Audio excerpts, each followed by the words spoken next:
This episode brought to you by Culmination. It is exhausting. Hey everybody, we're watching Avengers Infinity War and you're listening to Miscast Commentary.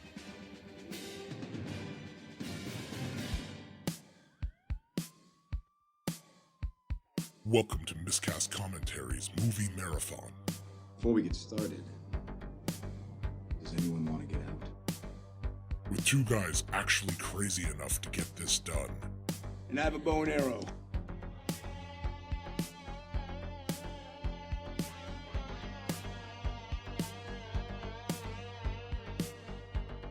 Now here are your hosts, Language! Joe Findlay and Todd Murray.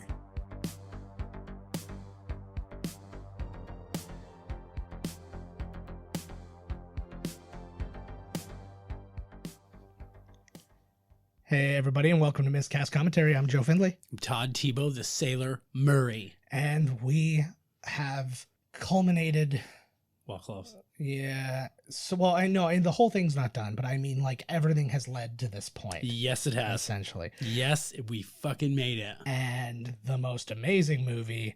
And there's only one way to actually talk about this because there was an amazing video that kind of talks about the coming together of all this was when everybody actually got together for that 10th anniversary, like, photo shoot thing. Right. So let's give that a quick listen before we get going.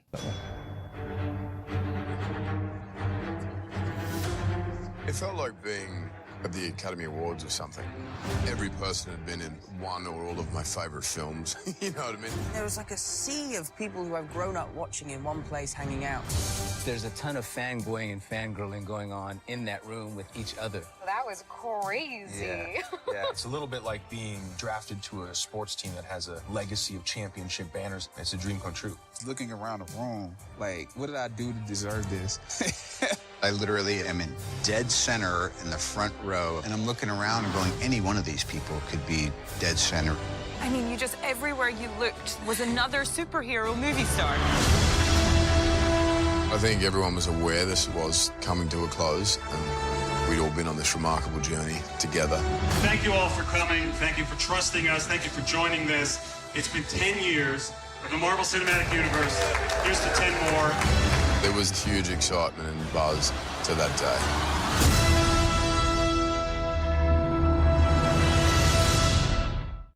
How badass is that, right? That was pretty... If you didn't see the video, try syncing that one up. I'll post it on...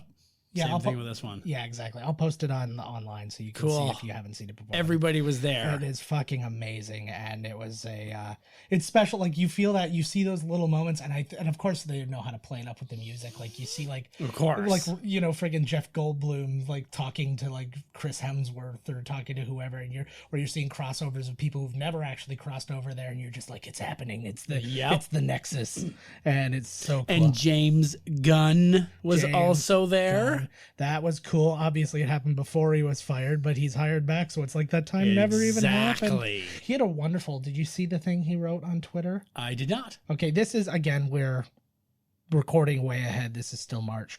But it was about people, like, sticking by his side and all that thing. He just, like, wrote this. It was a very nice little statement that he wrote. Very... Still... apologetic for he's like, yes, I did say those things and that happened, but now everybody's kind of gotten over it and we're moving on, and I'm thankful for the people who didn't just turn their backs on me. It was like that Batista. Kind of thing. Batista was on actually, but he did turn his back on Triple H and Ric Flair. Yes, he did. But they did the most wonderful it was a GIF thing or GIF, depending on what you prefer. I say GIF. I like GIF. Well, I like Kraft peanut butter, but it's all good. But somebody put it up and they're like, this is how James Gunn got his job back. And it was Batista at WWE just yelling at Triple H going, give me what I want. You will give me what I want. Will give me what I want. Yep. Done. That was the best. And, but yeah, he was definitely integral in that happening. He was making a point. Maybe I'd just as soon not be Drax. Yep. But that being said, he said he would not come back. I'm sure he would eventually. He was just trying to, stick up for his boy and all that. But, Good for you, Batista. Good for you, James Gunn. Good for us. Good for everybody. I'm looking forward to that because that'll get started pretty soon because the script's already ready. No, he's got to do Suicide Squad too. Is he directing it though? Yeah, writing and directing. Okay, because originally he was just writing and they weren't talking about him. Like they were like he might direct. I have a feeling he's going to drop out you'll hear he dropped out as director and they use his script. Good. And then get on with the Guardians. Hells yeah. Woo! Well, because they're going to need it because so few franchises are going to be the way we remembered them when it was all said and done, right? Yep. Like very likely Valkyrie's going to end up being Thor. You're going to have a different Captain America. You're going to have like all these. You know what? Good for all them, but gooder for the miscast commentary universe and what's about to hit their ear holes. Yes, unless you don't. End of a journey. Unless you don't have ear holes and you're having people transcribe this. Then for you. right on. Then watch those fingers fly, baby, because we're bringing it to you. All right, guys, we got to get these bad boys started. Let's do it. 2 tonight. This is a fucking beast. There's only one way to do it. As always, we gotta press play now. Oh, here we go. Wow, it seemed like forever.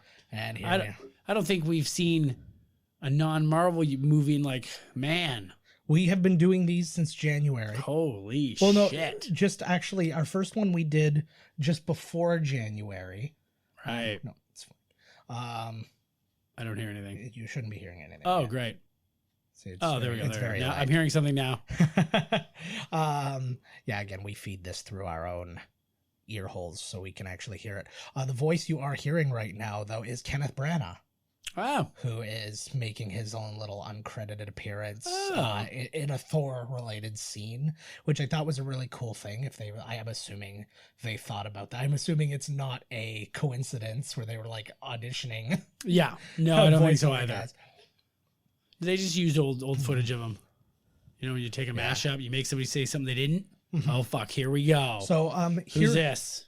This is what's happening here. This is Thor's ship. Holy fuck! So this was really cool because I remember ish, right? But it was like I'm like, okay, so this is where we left off in Ragnarok. Then this is basically like the moment later. Yes, that's right. As they escaped Asgard, after it blew up. No, some time must have passed, though, between the end of the movie and the after-credits scene that this was in, because Valkyrie is not in this, and the Russo brothers have confirmed that Valkyrie is not here. Ah. So she did not get killed. She is alive. She also, and they also confirmed she survived the snap.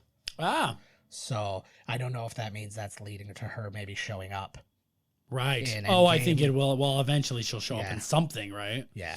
So when did this take place then? If that wasn't right, was that just a flyby before? Like when we first saw them? Well, we see them leave, and then you go into credits and after credits scene. Like for all you know, maybe like a month. Oh, I got what you're saying. So she's left, and now, because she may be out to scout places, whatever she's doing. And they said that she was with more survivors. So that means that they. That means that there's more Asgardians still alive, even though they said because you notice everybody here's dead. There's nobody else alive, but he always kills 50%. Yes, of everything. That means this is 50% of everybody, and there's another 50% out there somewhere. Right, that makes a lot of sense. Right, and here he is, Thanos, man. And while we've been talking about bad guy problems from the beginning of the MCU, this is not a problem in this movie. Definitely not a problem. That's for damn sure. He is fantastic. Yes, he is. I really was worried about how I was going to like the armor on him, right? Because it's such a hard thing armor is a hard thing to look good, but I think they did a really good job making he looks pretty fucking cool. So that's the Power Stone. So that's the one you saw. I was gonna ask what that was. That was in Guardians of the Galaxy. That's the one from Xandar. Okay, that's the one that Star-Lord and the gang held on to. Yes. I was about to correct you for Star-Lord because I was like, that doesn't sound right. But we've watched too many of these. Yes, we have. Are there straight CG, these guys, the bad guys? Yes. Are they all CG? They're all performance capture, but they're all CG, yes. Holy God, he's taking quite the blast to the brain there. I think that I don't really honestly know how much of it, I don't know if just the faces are CG'd or if they're totally CG'd, right, to be honest with you. But I think they look CG'd. And there it is. He grabbed it. So now the Tesseract. So here's our second one, even though it was the first one that ever appeared for us. And ironically, the last one that appeared, How because it did shows up in he- Captain Marvel. Right. How did he get the? The How did he get Tesseract? the first one? Well, they don't show that. There's actually a what is it? A deleted scene that shows him doing it, but they're like, it's just overkill. We get it. He destroyed a bunch of people, and he got it. And he got it. Oh, That was a cool little opening for the Hulk, and the little callback for Loki of saying we have a Hulk. Here we go. Hulk versus Thanos. I love this moment. A friend of mine who's very pro Hulk got really bummed at this, but it's like, but again, understanding what he is. Yeah. It's like the Hulk is a science experiment gone wrong. This guy was built to be this. Yeah, he's a badass. Yeah. Well, plus, like, he's never experienced any guy this strong. Like, he took it to, like, he's taking it to him. Yeah, it's like and the other thing they actually point out, he never once uses the stone. No. He just shows whips him. He just shows he could whip his ass without even using the stone. So had he used the stone, he probably would have killed him. Holy shit. Like, that was badass. That's the way to do it, because it's like, this is how strong this guy is. This scene, like, when you go through the chapters in a Blu-ray or whatever, this scene should have just been called like the stakes. It's like the stakes do not get higher. You're watching major favorite characters get killed. You watch the Hulk, who's the one who's supposed to get you out of all your trouble, get his ass whipped. Yeah. This actually shows you what happened, because we had all those questions about, well, the Bifrost broke because they used the Tesseract the one time. This is actually how it happened, because people were like, oh, did Odin use dark magic? No, Heimdall uses the dark magic. Whoa, there's Hulk. Yeah, see you later. I wonder how he felt. Why did he get the Hulk out of there? Because he's Banner now, or oh, he still wasn't even Banner. He looked like he was turning into him, though. He may have been, but I know. Oh god! Oh no! Man, like, that was so crazy to me, and I remember, like, legitimately, like, I was reacting my face off, and that was happening. This is what I like about going. Just your face. My energy is crazy during this, but the like, going to see these on the first day, I love having those moments. I love this guy too. Ebony Maw is like one of my favorite characters out of this. But he is like, watching people really react to movies. It's very rare that you can watch people not just sit silently during a movie. That's why I always try to go like Star Wars. Everybody's like up and clapping and getting into it and stuff. And that's what I want to see. I like that too. Not, I don't want a lot of like people yelling shit out of the screen. No, but when people go woo or whoa, yeah, no, but I like those scenes, like the Death Star blows up and everybody's like, yeah, like, I love that. That makes you feel dig it something, too. Right? I like too the scale that they show of Thanos. Like, you've seen everybody else hold the Tesseract and what it looks like, and then nothing. See it, like, it looks like a die. Literally, he just holds it right into his hand, like nothing. Like, it's nothing. But this is they see when the Hulk and stuff. Yeah. Like, I remember seeing in the cartoon where like the champion of the universe comes in and whoops Hulk. Yes. And there is always someone stronger, especially out there, and they haven't dealt. They've dealt with the Chitauri and some henchmen and like Loki, but this is the first outer space bad motherfucker that they've encountered, and now they're starting to understand that, wow, like we're outgunned. Absolutely. And like, especially knowing, even if that wasn't the case in the comics, say he wasn't quite this tough in the comics, it has to be the case because you've got like 30 good guys. Yeah. 30 good guys have to be able to lose to one bad guy in this one. Well, in this case, 5, but I mean, the lessers aren't going to be the ones to take care of business. Well, no, apparently in the Russos, they talked about this as well, that the dudes, the Black Order, is that what they're called? Yes. They are individually almost as strong as Thanos. And apparently in the comics, they're super fucking hard to get rid of. So if like one guy's got to face, it's a huge, but he said for story purposes, it would have been way too fucking long because the movie was already going to be super long and in 2 parts. Yeah. That they kind of made them like glorified henchmen. Yeah. Well, and that's what they said. They also changed their, and like simplified their power sets and stuff like that. We're like, okay, this guy's gonna be super strong. This guy's gonna be able to control metal or whatever. Keep it simple. But there's a nice redeeming moment for Loki. Oh man, this was a really sweet moment. And then this again is just heartbreaking. You literally heard people gasp when this was happening because you knew it was real. Whoa. Right? Not that Tom Hiddleston is being murdered, although that may be the case. He is a method actor. He is up for James Bond, so like... He is? Him and Idris Elba are on like come on, Idris Elba. short list. I would like it to be Idris Elba, but I wouldn't mind if it was Tom Hiddleston. I think that'd he would be do pretty a really cool. good job. I think he would do a good job too. He's a great actor. Like, he's not as physical a dude as like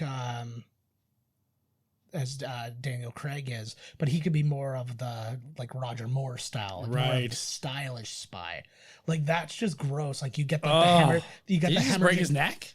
Yeah, I think so. But on top of that, he was also strangled. But like, you could see the hemorrhaging in his eyes. and stuff his eyes that. like bulging out. Whoa! Like, that is a gross dead body. So we are believing this is finally the actual death of Loki. That is the belief. Wow. There is going to be a Loki TV show on Disney Plus, but there's no word that it's taking place after.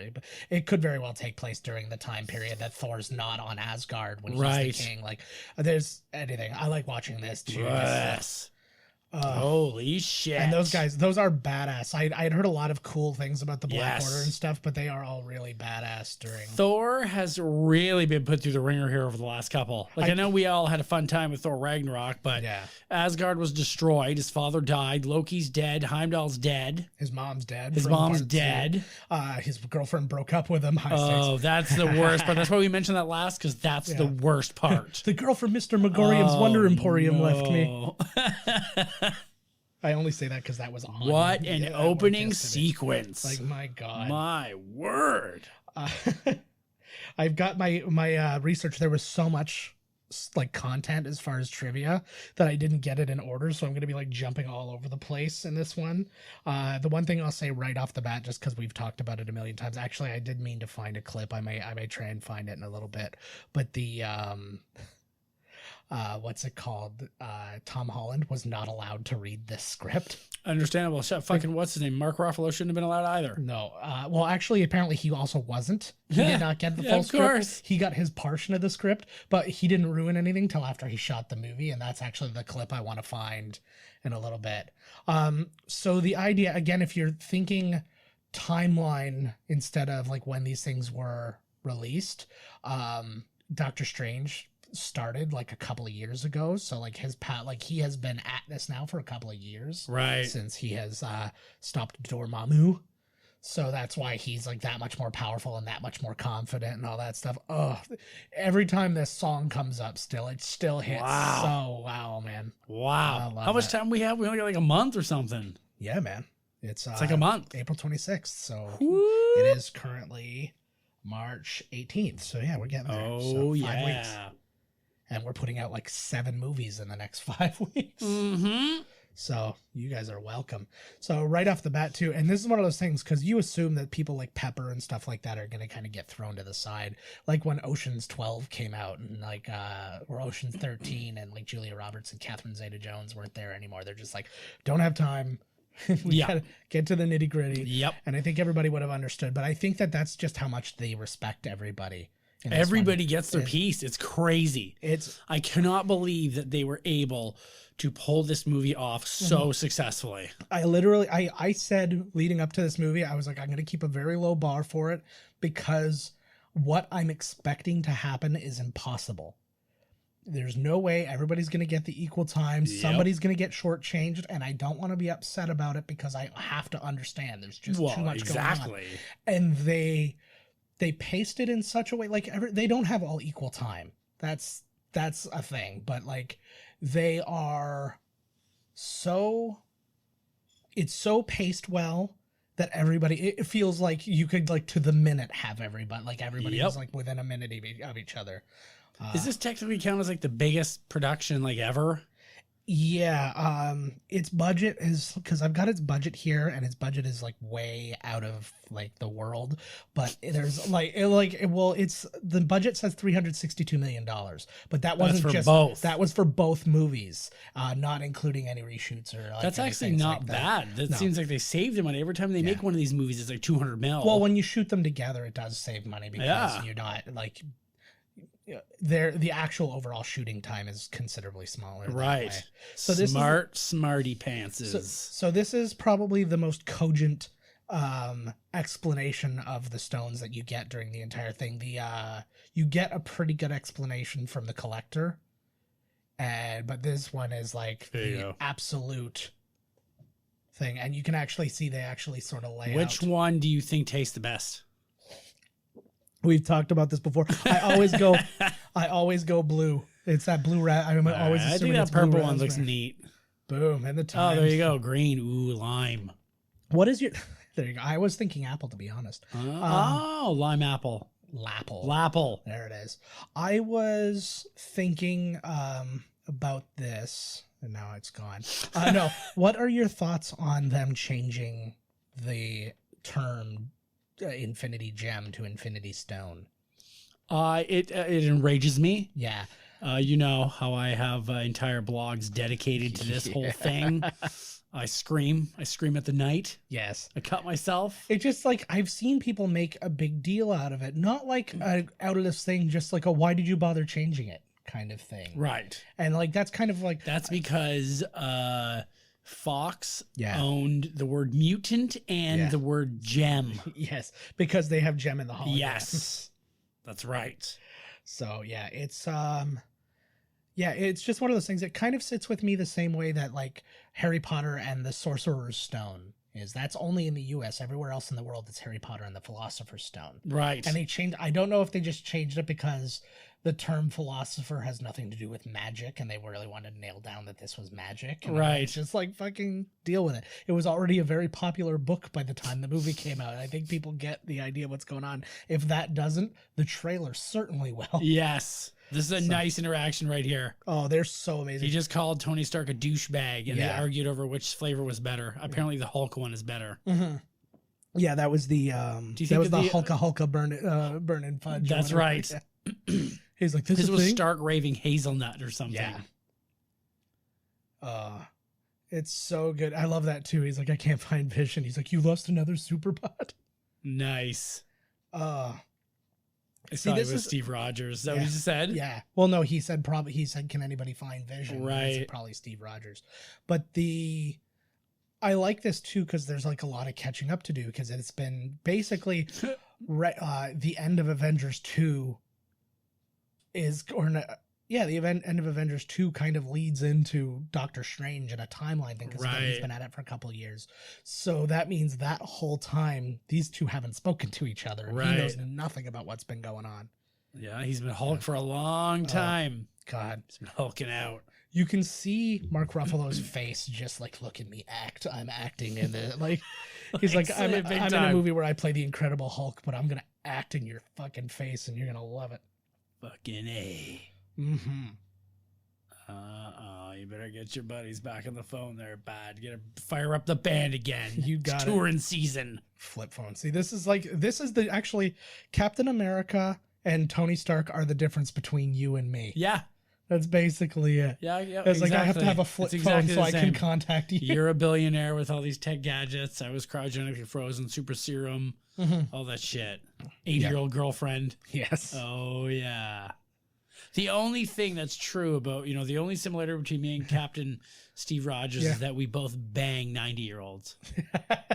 Often and constantly for fun and money. That's actually why he stopped being Captain America. Mm-hmm. He's just like, I'm just going to nail old ladies and I don't want it to be a PR problem. Mm-hmm. These noises too are so good. So you don't want people, because it is a PR nightmare, because once they talk to them, they're like, who's this guy? And they're like, wow, you didn't even get consent. She's senile and insane. Yeah. Like at the moment, she was all for it. Oh, fuck, here we go. I like this. This gives me a real War of the Worlds vibe, actually. Yes, it does. The Tom Cruise should run by. Doing this Tom Cruise run. Actually, and what happened to all the guys in War of the Worlds? They all got turned to dust. Dust bunnies. Holy shit. Oh, here we go. Here comes the nanobot technology from Tony Stark coming out of his glasses. The whole suit. No, it's not. It's in his chest. Yeah, Hulkbuster suit comes out of his fucking glasses. That noise, too. Like, it's... Again, it's such a stupid thing to say, but they make this feel so real. Woo! Like, they make it feel like that's actually happening. So those are obviously CG hairs going up. All he should have done... You could have gotten me to do that just by showing the friggin' Avengers trailer. And they would have jumped up that fast. You're gonna have to shit the bus again, bro. Mm-hmm. No, there you go. Easy enough. Keep it simple. Yeah, exactly. Fucking Spider-Man. Oh yeah, here comes his nano. Yeah. Whoop. So one of the things with Thanos too. Oh, there's your Stan Lee. There is he the bus is. Oh, driver. they got that one out of the way quick. Yeah. I guess it was going to be hard to have him like on Titan or like just chilling in Wakanda. That would have been hilarious. That would have been hilarious if he was in Wakanda. They're like literally the only place we can put him in is in blackface in Wakanda. No, like, there's nowhere. No, because you know how they were opening up Wakanda to the people. He's the first tourist of Wakanda. Yeah, that would have been hilarious. That would have been good. He comes in and he's like, "Oh, what a beautiful place," and then all of a sudden, all the things start landing. He's like, "Uh-oh." Just can't something dumb, right? So 367 million for the pair of the them. Little wink. Yeah, 362 according to this. But okay, so we're looking at the characters Ebony Maw and where did I have the name here? Big guy looks like something out of Warhammer. That's Cull Obsidian. He also plays Teen Groot in the movie. Like he does all the motion capture for the two of them. Oh, he does. He's Groot. He is. Yeah. He is considered the most, other than Andy Serkis, the most accomplished motion caption actor. No shit. He was in all the Planet of the Apes movies. He was Kong in Kong Skull Island. So him and Andy Serkis have both played King Kong. Oh. They both were in Planet of the Apes together, and he actually was a stuntman on the Tim Burton Planet of the Apes movie as well. It's also uncredited in Avatar. He was a goblin in The Hobbit. So he is basically Andy Serkis. Holy shit. So he was also in Warcraft. Oh, he was in Warcraft. That's hilarious. That guy looks like he's right out of Warcraft or some shit. Oh, look at Tony's or Banner's having some. He's having some performance anxiety. Here, yeah, I feel like that constantly. Get hard. It's not working. All he accomplished was shitting himself. Yeah, look, he's giving her. Just get one of the bad guys to hit him. Yeah. So I don't know what it was because they call Ebony Maw. There, the only one who really talks amongst the Black Order. They call him Squidward in this. I guess in other ones they call him Voldemort, and I'm like, Voldemort would have worked better here too. Right. I don't know why. I feel like they should have just went Voldemort across the board. But like a nano suit.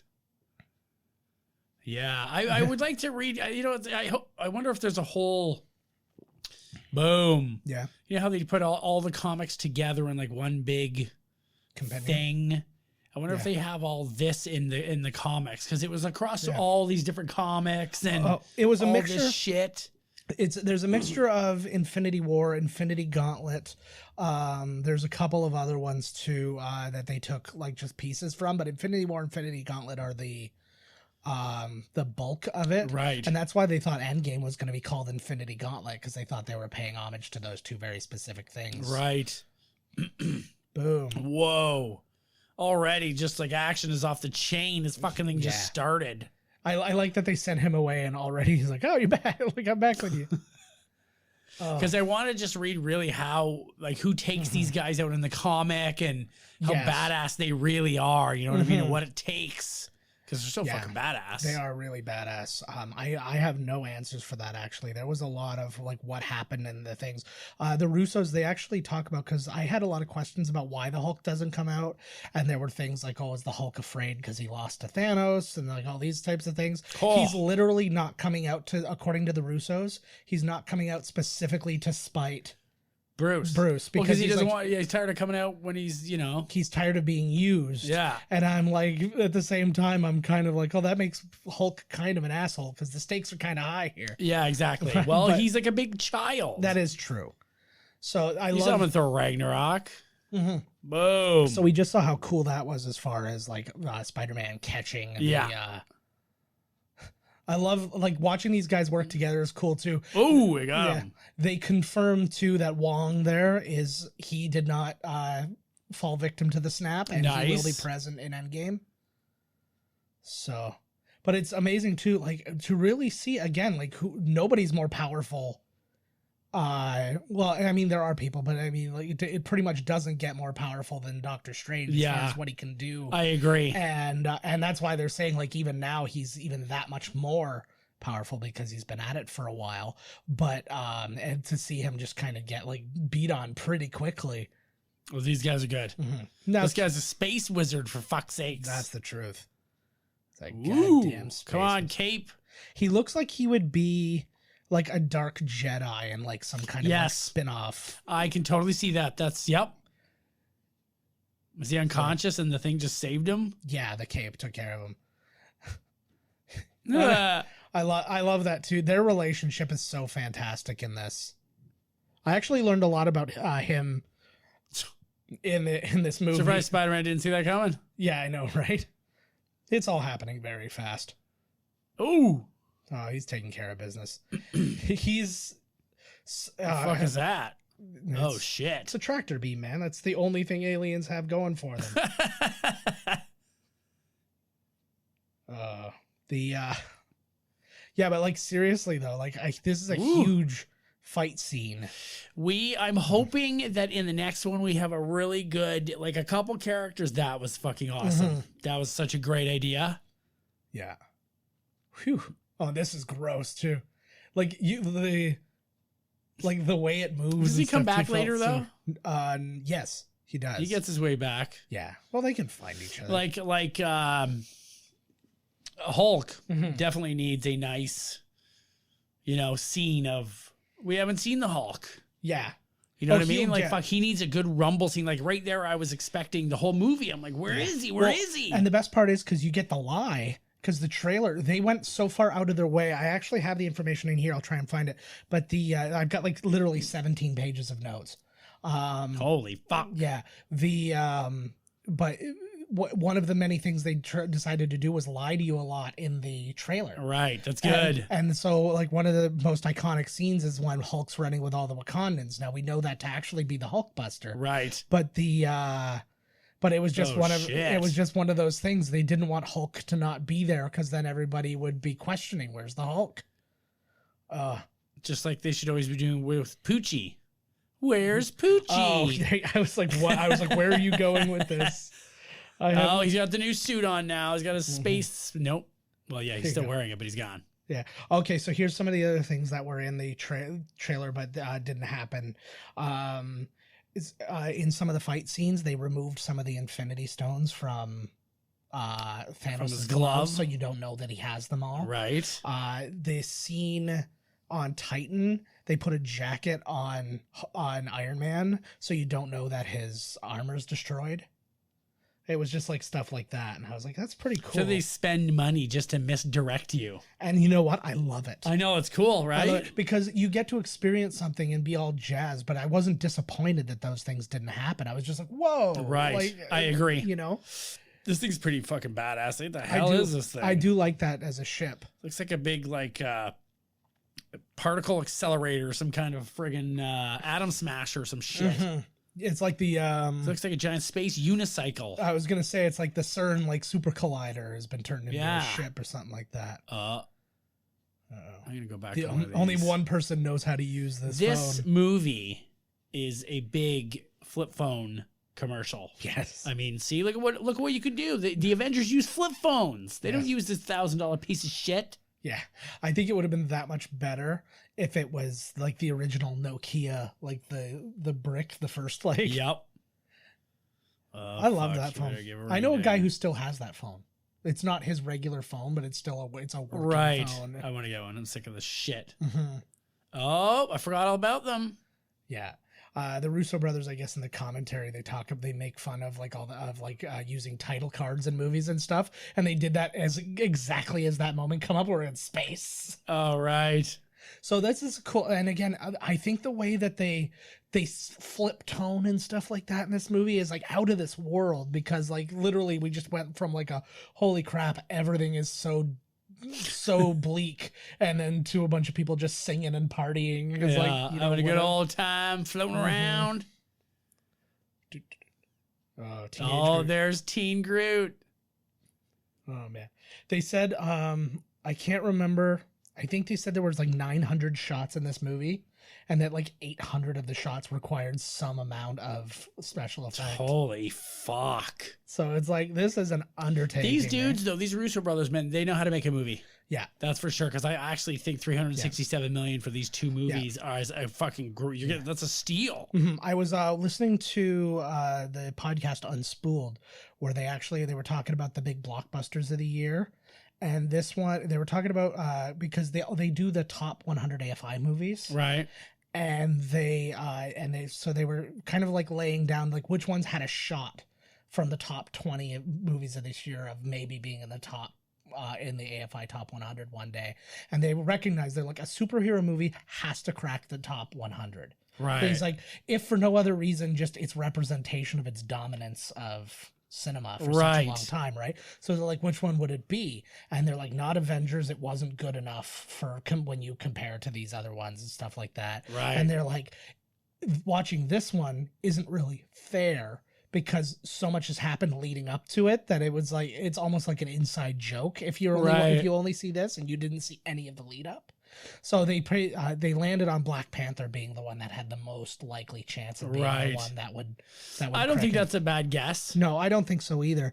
But they were talking about this one and they were talking about how good it was and stuff. And they were talking very specifically about the fact that the Russo brothers, being TV directors first, know how to tighten up a story.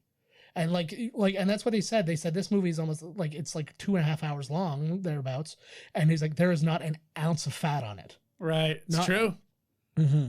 This is like I couldn't, if you told me I had to cut 1 minute from this movie, I couldn't find it for you. Yeah, no, they did it great. Apparently the next one's 3. I don't know if they've said, because they said, they did say it was because they were considering the intermission. Yeah.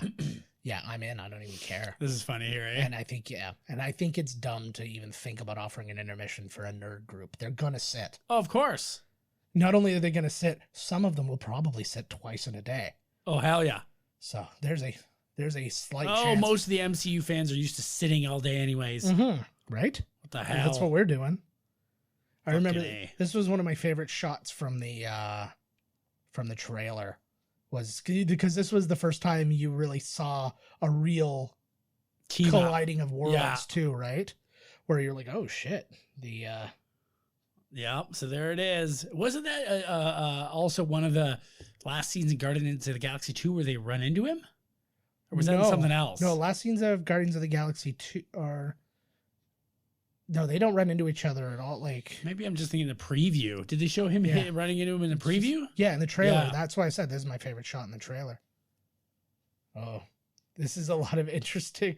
This was cool too, because like you have that moment between Drax and Gamora in the first one where they fight over this exact thing, and you think, oh god, Thor. He's like, oh, you've had it tough. Yeah, he's had a bad run. Poor Thor.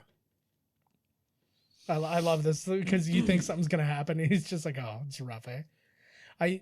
It's funny because I think the Russos did a really good job of carrying over Taika Waititi's Thor, right, rather than just the Avengers Thor. But yeah, James Gunn helped, because apparently in all the scenes where the Guardians of the Galaxy, James Gunn was there. Hey, you want me to read something? Because I literally just came across it. Yeah. He made one change. James Gunn went through the script and made one change to it. And that was that Peter, when he's supposed to kill Gamora later. Yeah. In the original script, he didn't do it. He put his gun down. And then he changed it to no, he pulls the trigger. It just doesn't work. No shit. Yeah. So so everybody, he is an executive producer on this movie, and he did have a creative hand in it, just like all the others did. That's which cool. is very nice. Well, they went right to the source material, so kind of like how would they react? Mm-hmm. That's all. I would be guessing that would be the only reason they let him read the script. Yes. To see if the Guardians of the Galaxy were represented properly. Well, I mean, it's the only thing. Like, I don't think they would ignore him if he said something about like fucking Iron Man. But at the same time, they knew, like, okay, your expertise is in Guardians of the Galaxy. I love so much, like, seeing all these people come together is still mind-blowing to me. And that's why I wanted to play that video off the top. Right. Because it's just like... It's a good call. Yeah, it was, like, it's just crazy, this crossover of mega movie stars, just one after the next after the next. An interesting little thing, the top 4 movies of the year, Chris Pratt was in 2 of them. Whoa. And so was Chadwick Boseman, now that I think about it. Jurassic World. Jurassic World Fallen Kingdom was number 4. What was number 3 there? I've already lost it. Oh, Incredibles 2 was number 3. Right. This was number 2. And domestically, not worldwide, because it actually switches that way. And Black Panther was number 1. Right. So it's just like... Where's Xandar again? Xandar is where Guardians of the Galaxy 1 took place. Okay, with, yes. Glenn Close and all that. So he fucked up Xandar. He just said Thanos. Yes. So that was like... Oh, because Nova Corps had... They left the Power Stone there with them to protect it. Yep. And it didn't matter. How the hell did he know it was there? Oh, he's probably a pretty smart guy. Well, also he's got all fully the fucking connections. Well, they took the other. Remember, they took the ether to nowhere at the end of Thor 2. Yes. So that was the first time you see the Collector, because that takes place before Guardians. Woo. Right? It's like the puzzle pieces, man. It like to lay it all out in timeline and then lay out all the connections probably looks like the inside of a brain. Oh my god! Like it's just like it looks like one of those crime boards in like the crime show where the cops are obsessed with the killer. The string attaching. Yeah, who could it be? Yeah, but like if you think about, I would love to actually see that as like a second screen thing. Picture all of the movies around in an oval, and then every time a movie is being directly referenced, it lights up, and every time 2 movies are being connected, like a lightning bolt goes between them, you would watch it go like, pew, pew, pew, pew, and it would look exactly like the electrons firing in a brain. It makes sense, like when you've seen them all, but then when you actually try and go back and piece it together, right? Then it starts getting like, oh, then this goes here and that goes there. Yeah. But I think at this point they don't expect you to even remember specifically where you saw it, just that you did see it. And so it becomes like being fluent in a language. You're not thinking about like conjugating verbs and stuff like that. You're just speaking it. Yeah. Right. So It's just like, so they make that Xandar thing. You're like, yep, Xandar. Okay, I'm down with that. I know that Xandar is connected to this. I know that it's just all shorthand. We certainly talked them into, because it's Thanos. So yes, they definitely know who Thanos is. That's for fucking sure. I was going to say like, wow, it didn't take them long to talk him into doing the mission here. Yeah. Goodbye, morons. I guarantee you this was Paul Bettany's favorite day on set. Oh my God, yes. After like hours and hours of makeup every day, they just like super glue a yellow gem to the middle of his forehead. And he's like, that's it. It's probably CG. But then they put Hobbit feet on him just so it took time. If they found it in the old bin. Man. Is it warning him? It's communicating, essentially. They're like calling out to each other. The stones. Yeah. Ooh. Oh, tell me what you feel. You see it zooms out and her other hand's on his balls. I feel your hand on my genitals. This was an interesting thing too, is like the overall connection, because in the comics they have a relationship, but in the comics she's not made of this. Like in this world, she's made from that stone. Right. Yes. So, and because that was the stone that was inside Loki's scepter. And that's how she's made. So now like using what you have in the comics and then having this whole thing happen underneath, I don't think lines up better anywhere in the movie, because they make it where it's like the only person who can do something about this is you, and you love each other. Like it's this kind of like beautiful little coincidence that the 2 things line up. Coincidence? Well, it is, because like again, knowing that they have the relationship in the comics, but it has nothing to, there's no connection between them with the stone, right? Just that the 2 characters were together. Yeah, exactly. Different reasons. Yeah, and then to be together in this one, still the same kind of just, hey, we love each other reason, but then to have that connection of the stone is like, would almost feel secondary if not for the fact that what these guys know what they're doing. Right. Well, now they're seeing it on the TV. I really feel like they would have, especially him. He is directly connected to the internet. He is the internet, the dark web. Well, that's what I'm saying. I would say that that's a little bit of a plot hole, is that he would have known the second this was happening. Because, well, now maybe, whoa. So So this is another Didn't little. see that coming, did you there, bud? So this is Proximate Midnight and another person whose name I'm forgetting, Corvus Blade. They're actually married in the comics. They didn't have time to go into that much backstory detail on them, but they are. Yeah, that's why they get paired up and why she reacts the way she does when he gets beat up in a little bit. This is some awesome hero shit that they're about to get into as well too. You get a nice little fight scene, but then you get this was like maybe the third time people clapped in the screening that I saw. Oh yeah, there's more to come. Oh, like it was constant. Basically, anytime like you could hear people's favorite characters. Like I could have easily drawn a map of where everybody like who liked Black Panther the most and stuff like that. Because you would see the first time you see him, you hear like yeah. It was always it was like James Hetfield was in different areas in the place going yeah, yeah. Then one time I heard Jack Black coming on yeah. yeah. You're like, oh, there he's over there now. Oh, they're getting a piece of the action here now. So, chick on chick fight. So Proximate Midnight, the female Black Order person, she's got an interesting thing. She was in Gone Girl, The Leftovers, Fargo.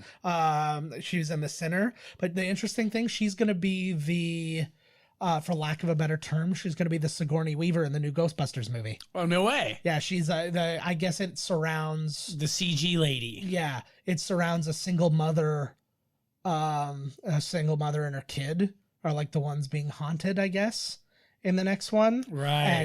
And she plays single mom. No way. Yeah, and I think the kid is from Stranger Things. So these are real people playing the Black Order, then, yes. not just CG. Yeah, there's so somebody's got the balls on. There's motion captured, and she's also she does have a line at some point, or a couple of lines. But like this is get your hands off my man.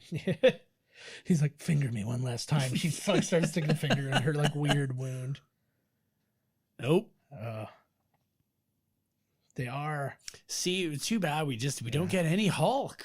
No, I'm fine with it. I know, well, because he's gonna get something in the next one. Yeah, well, there's the knowledge of that is one part of why I'm fine with it, but the other part is like I'm not feeling shortchanged on superheroes. No, neither am I. It's just like it just kept going, and this is like one of the great moments. Yeah. Oh fuck. Nomad in the house. There we go. So basically, they talk about how they changed his look. Really, they just slicked back. He had like his hair got a little longer, and he grew a beard, and his suit is just darker. But like you have this moment, and you have all these people. Oh. Falcon flying around. Where's Bucky at? Bucky's got to be here somewhere. No, he doesn't, because we know where he is. Oh, yeah. Maybe you do. He most certainly doesn't have to be here. Look at Black Panther. No, try that again. Black Chickie. She's white. Widow. You're wrong about everything. No. But look at this. Do not care. Actually, you'll notice in the trailer for Endgame, I didn't notice the first time, but you'll notice that there's a point where she has long red hair, but she's got white at the end. Yes. Or whatever. And that's scared. Well, like when what's her name at the end of Nightmare on Elm Street 1, she has gray hair. Oh yeah. No, I was just thinking like that's just I think it's just to show the passage of time. She's not dyeing her hair anymore and her red hair's coming back. I think it was out of fear. Probably. I'm so scared that just my tips go white. Like Guy Fieri. Like Rogue. Guy Fieri. He puts the fear in Fieri. He sure does. Hey, all right, let's go. Let's go for a fly. So they're all hanging out in Scotland. I like they were visiting Nora. Yeah. McTaggart. Moira McTaggart. Yeah. I like to because we get a little bit in Captain Marvel. We got the quad jet, right? That's the first one that goes into space and stuff like that. And this is your Quinjet. This is the next step up. I like that little. How are they getting this shit? That they don't work for the Gov T anymore. They stole it. After here we go. Interesting thing here. The girl who plays the mom there. That is, I don't know if you would remember specifically. I don't know her name on the show, but she was Craig Robinson's love interest in The Office. Remember? No. Yeah, you know the one that he's with in the shipping? I'm going through it right now, actually, again. That's her. Holy fuck. Yeah. Oh, there's those dudes from Avengers 1. Yes. Yeah, this is Chitauri then. This is his army that they send around to. Those guys kind of look Ultron-ish. Yeah. Well, that's their full-on armor, right? But and that was a while ago, I guess. This little girl, her name is Amina Kaplan. Nope, that's not it. That's the mom. It's Ariana Greenblatt, and she's a Disney Channel girl. She was in like Stuck in the Middle. Her name's Greenblatt, and she's playing a green chick. Yeah, I know, right? What the hell? Yeah, they weren't trying really hard. What the fuck? And she was in a Bad Moms Christmas and stuff, but she's mostly in Disney related stuff. I imagine that was probably her in as far as, hey, give her a look. Yeah. But I like this moment too, because it's like, it's again one of the many things, and I think that some people see this as a fault, and I just don't. But you see this, like, just kind of like her for some reason. Well, and you see, and like there's this, for lack of a better word, humanity in their bad guys that they always do, and it pisses some people off. Like, they always have to be sympathetic. I'm like, but nobody is the pure evil that they wrote in the comics and stuff. Right. Like, everything's bad all the time. Everybody has a reason for what they're doing, and usually they believe it's good. That's what makes him, a good villain. That's what the actors always say and everything. If you're gonna play the villain, you have to believe what you're doing is right. Yeah. And that was like, and well, even like you go all the way back to Hitler, is like Hitler was doing what he was doing for what he believed to be the betterment of his people. I mean, that's nonsense, but that's what he believed. Right. It's still pretty big. Yeah. It was like nothing in his hand, man. Exactly right. Like on his finger. I always like when people do that. I see that all the time, and they're like, look how perfectly balanced it is. I'm like, I must be just the most, I've either never held a properly balanced knife or anything like that, or I'm the clumsiest man in the world, because anything I ever hold just falls down. Just and I cut off a toe. I'm like, I have -3 toes right now. He's down. He owes. Yeah, I get cadaver toes every now and again, and I cut them off. I have to call my guy on the dark web. The dark web. Like, I did it again. Mail me more toes. He's like, oh, there's just a bin. He pretends like it's a big deal, but he's got a whole bin. Yeah, they're all mismatched. You got hammer toes in there, toes in the wrong spot. I literally don't care. I just need my balance. And they reek too.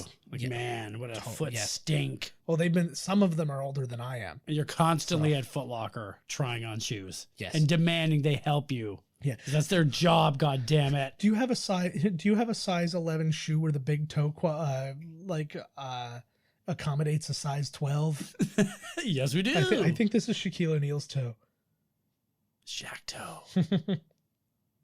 Her lines in her face seem more, I don't know. More defined. Oh, here's a major moment right here. Yeah, this is where she is making Peter Quillord swear that if it comes down to it, he will kill her. Yes. Because she knows already that Thanos is going to use her to get at them. Well, because she knows full well that like he needs all the stones, and she's literally the only person in the universe who knows where one of them. Well, not the only person. There's one other person, but she's the only person he can go to find this the information out. Damn, the pervert.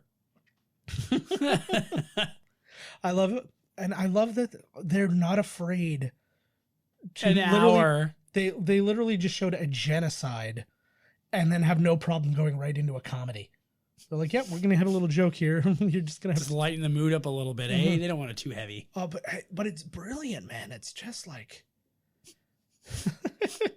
he is so insanely funny. He's another guy who he's getting, while not all the roles are gigantic or whatever, like, what was it? Spectre. Yeah, he's back in Spectre.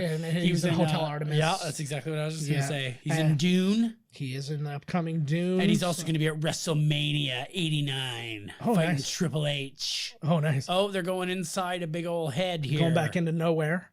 Where we have the head of a Celestial. Yeah, where we were here last in the first. This was like that party planet they went to, right? Yeah. Well, it's a mining, because they're mining stuff from the Celestial's head because it's all worth money. But I thought it was where they were gambling and that stuff all exists, but it's like any place. It's like going to a mining town anywhere up here. There's places to gamble and stuff because the guys have nothing else to do. They do their job all day, and then the only things you have left to do at the end of the day is drink and gamble and those weird little rodent things. You got to spend your money, right? All goes back into the system, man. That's when you work at a bar and you end up spending all your money at the bar. You betcha. The circle of life. I love. They found something here. Just a palm Clementine, that little like decision she made to walk and stuff like that. There's a great Easter egg here from Arrested Development, another show that was directed by the Russo brothers. If you look, you will see Tobias Funke in one of these. Oh yeah, that's right. Is he all blue? I believe so. Yeah, I think he is too. So yeah, you have to go. I still am out of my mind about how they get some of these people. Like, I couldn't, if you asked me who the MCU would never be able to get, Benicio del Toro would probably be on the top of my list of like, they're never gonna get him, there's no way. And then he's like, yeah, no problem, I'll do a 2-minute part in this movie, no problem. Like, I always said before that Drax should get the killing blow in the next movie, and I still think that he should. He's the first one for us to hear him being like, fuck you, Thanos. Yeah. It's so hard though, because... But then you get Star-Lord. But we're a lot closer to Gamora than we are to his family. Yeah. So like emotionally, you know. And then he's really taken more from Thor than he even took from her. Like, because he keeps taking he just from really keeps Thor. Fucking Thor He's over. like, he took everything. And then he's like, oh, yeah, you got some more stuff here. I'll take that, too, well, just I guess in case. after those little CG looking... I guess after the end of the movie, everybody's pretty much got... Yeah. Everybody's family's gone. Everybody's... Well, and then even the whole idea, too, of like... you know, you get it in this movie where Iron Man is like... Ooh! Everything came from everything came from him. Everything that has destroyed us, everything that's pulled us apart, it all starts and ends with him. And so it's like, I don't think he has as much need for the killing blow, but super healing ability? No. Why? What?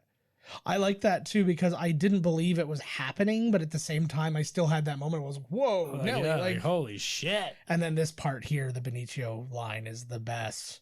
Why you daughter? But like to even have her like cry and stuff like that, like there's so much.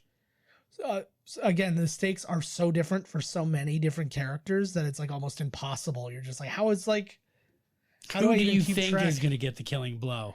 I don't think there is going to be an actual kill, like something's not going to go into his chest. There's going to be a bunch of them fighting him at the same time. I think that something's going to be activated or something's going to be done that's going to it'll either destroy him or suck him off into nothing or whatever. Oh, but so he won't be killed. It could be left open, or it could be something where it does kill him, but I don't think that it's going to be one individual person. I think it's going to be like everybody's going to get their finishing move in type thing. Right. And then something is going to happen. Like the Hulk will run in and punch him in the face, and then while he's reeling back, Thanos will Thor will smash him with Stormbreaker, and then, or Scarlet Witch will be beaming him, and Captain America will be wailing on his balls. Yeah. Well, I was even picturing like Thor puts the axe into him, and then Hulk hits the axe even deeper into him, and then like he gets a shot from. But again, I don't even know if everybody will come back before the end of that movie. If you know what I mean. Like, I don't know that. Are they going to be able to bring people back? Are they going to travel through time and get some people to bring them along? Are the people going to all going to come back once the movie is like, once he's destroyed, it undoes what he's done? Right. I don't know. Who knows? Right. Oh. So this apparently comes straight from the comics, but in the comics, it's Drax and Nebula. So what does he shoot? What gem is he shooting him with? That's the reality gem. So the red gem, like where he just hid all of this stuff. He used fake the reality shit there, gem, making everybody think that he just was killed. Yes, which was the ether from Thor 2. Ah. So, and then you see he's got the test. So he's got the Power Stone, the Tesseract. Which one is that? The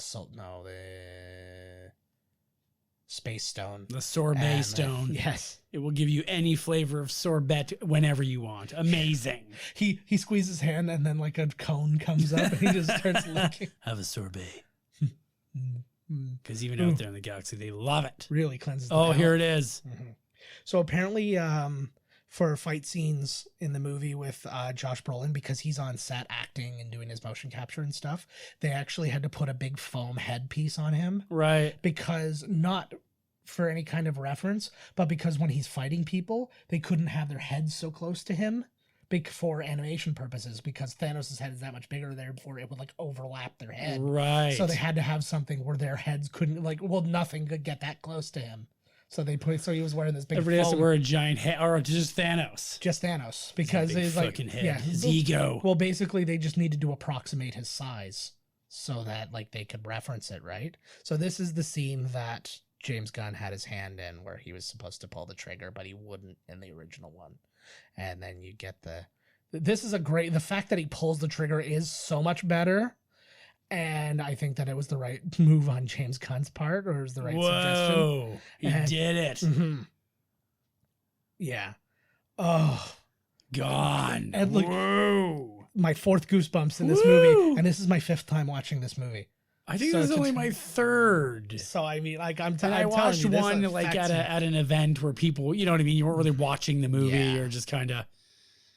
So nowhere, I guess, is where the collector's lab is as well. Mm-hmm. I did not see Tobias. I was too busy. No, I was looking around. I didn't see him rocking this sweet Avengers boner. Information I forgot to give out before, when Hulk being sent back to Earth to warn everybody about Thanos, it was Silver Surfer in the Infinity War comic. But the exact same manner, he gets like shot back to Earth and he crashes into Doctor Strange's Sanctum Sanctorum. Right. And all that. So it was Silver Surfer. Yeah. He's pretty tough hombre too, man. Hells yeah. Which is going to be really interesting, because we now know, actually I think it's 2 days from today when the Fox purchase becomes final. Whoa. So by the time this episode is out, they will actually own all the, like, officially own all the X-Men stuff and all the fucking A, get on that shit. Yeah. Hopefully they've got plans in place and they're not going to be waiting to get the right, and then, start the process and blah, blah. Well, that's my favorite thing is I would be so genuinely surprised to see like Wolverine show up or something like that. But at the same time, I would be genuinely surprised for him to not show up. Right. Like if he shows up, I'll still be like, oh my God. Cause like if they're going to do it, they're going to reach out to Hugh. Of course. They're going to reach out to Hugh because he said the only way he really wanted to do it again is if he could do it in the Avengers, where he could actually cross over with more characters. And I think it would just be the best thing in the world. Apparently there was my buddy was telling me there was one of those what if series where if the what if Hulk was Weapon X. So he's Weapon H but it's the Incredible Hulk with adamantium claws and I was like, oh my God, that's overkill. Yeah, that is a little overkill. Yeah. He's got his robo legs rocking. Yeah. But speaking of which too, they announced that on Disney Plus, they're going to have a series of Marvel What If things, and they're going to be all animated, but there's going to be ones like what if, like the ones from the comic series, like what if Captain America was elected president and all these different ones. So that'll be just an interesting little thing. You'll get like a little special every now and again where it's like in between shows or something. Yeah. It's just like, we're doing a little thing here. And I don't know how long they'll be, if they'll be like 20 minutes long or if they'll be like feature film length. I have no idea. An interesting little thing they suggest here is basically that Rhodey is the only person who is stuck to the Sokovia Accords. Say again? He's the only person who's stuck to the Sokovia Accords. Everybody else, like Iron Man was acting on his own today. Like when those guys came, like realistically, if you're a part of the Sokovia Accords, you're not allowed to even fight those aliens. So you mean War Machine? War Machine is the only one. He's the only one still there, still communicating with the military and all that. So I mean, that always speaks to his duty and stuff like that we've talked about so many times in the past. But literally, he's the only one because everybody else was either exiled or jailed or hidden in Wakanda or so it literally for a while Rhodey was the only Avenger. Cool. It was just like, but they were sitting there. Only Avenger. That could be one of those little one-offs, and he's just sitting alone. I'm so lonely. Oh my God, that would be It's just like him. That's the song that plays. He makes a coffee, sits down. Well, officially, Iron Man was still an Avenger, but he was constantly breaking the Accords. But I think that would have been a really funny thing if you just have him by himself, and then he starts like he's cooking and he's like singing some dumb song, and he's like doing the thing you do by yourself, like kind of like the Risky Business kind of deal. Oh, you have to. You have to put the old records on the shelf, in your undies. And then you do that, and then he like goes into a room, and Tony's just standing there. And he's like, just like a little line, I'm starting to wish I didn't give you back legs. So, just like Tony, yeah, he gets everybody to sign this fucking thing. Yeah. Then they do it, and then now he's fucking off and doing illegal shit when this whole fucking Civil War thing. In fairness, none of them did it. That's the big thing. Yeah, but still, he was one pushing for it. You think that the guy that started a Civil War between our characters here would maybe stick to that. Yeah. Clearly, his best friend has to now, right? Yeah. But if you did notice on his legs, it looks like there's some cool pockets. Yeah. He's got... Oh, here we go. Still, we talked about it last week, and it's still, every single time I see that, I just picture that being at Disney. I wonder if that's the same. Like that shot there, are the buildings the same, or did they just... I'm sure they have referenced. This movie was actually started shooting 2 weeks after the other one wrapped. Whoa. So they said it was really good for these guys because they didn't have to get all their cadences back and their accents and stuff. They still had them. They just had a very minor break. Like, it's nice. Like, even the girls didn't have to reshave their heads or anything. Like, it's just... so again, they call him the White Wolf here. The White Wolf in the comics is actually his like adopted older brother, right? Who is a white man, who's like the only white man in thing, and he ends up he's a good guy for a while. He's a bad guy for a while. If you know how much poontang you get if you're the only white dude hanging around, that would be pretty. If you're the only whatever, he looks very skinny there, which makes sense. Oh, new arm.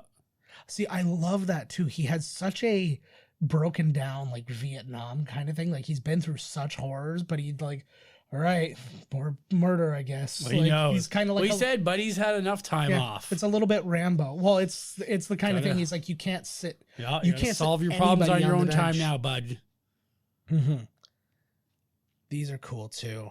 Oh, Buddy's still alive. That's right. Yeah, they kidnapped. There's a lot going on here, man. Right? Like, and you go so long between them. It was like Lord of the Rings in the Two Towers. Yes. Like, you go 45 minutes and then you go before back to Pippin and Marianne or something. You're like, oh yeah, they're in the woods. Yeah, like Marianne.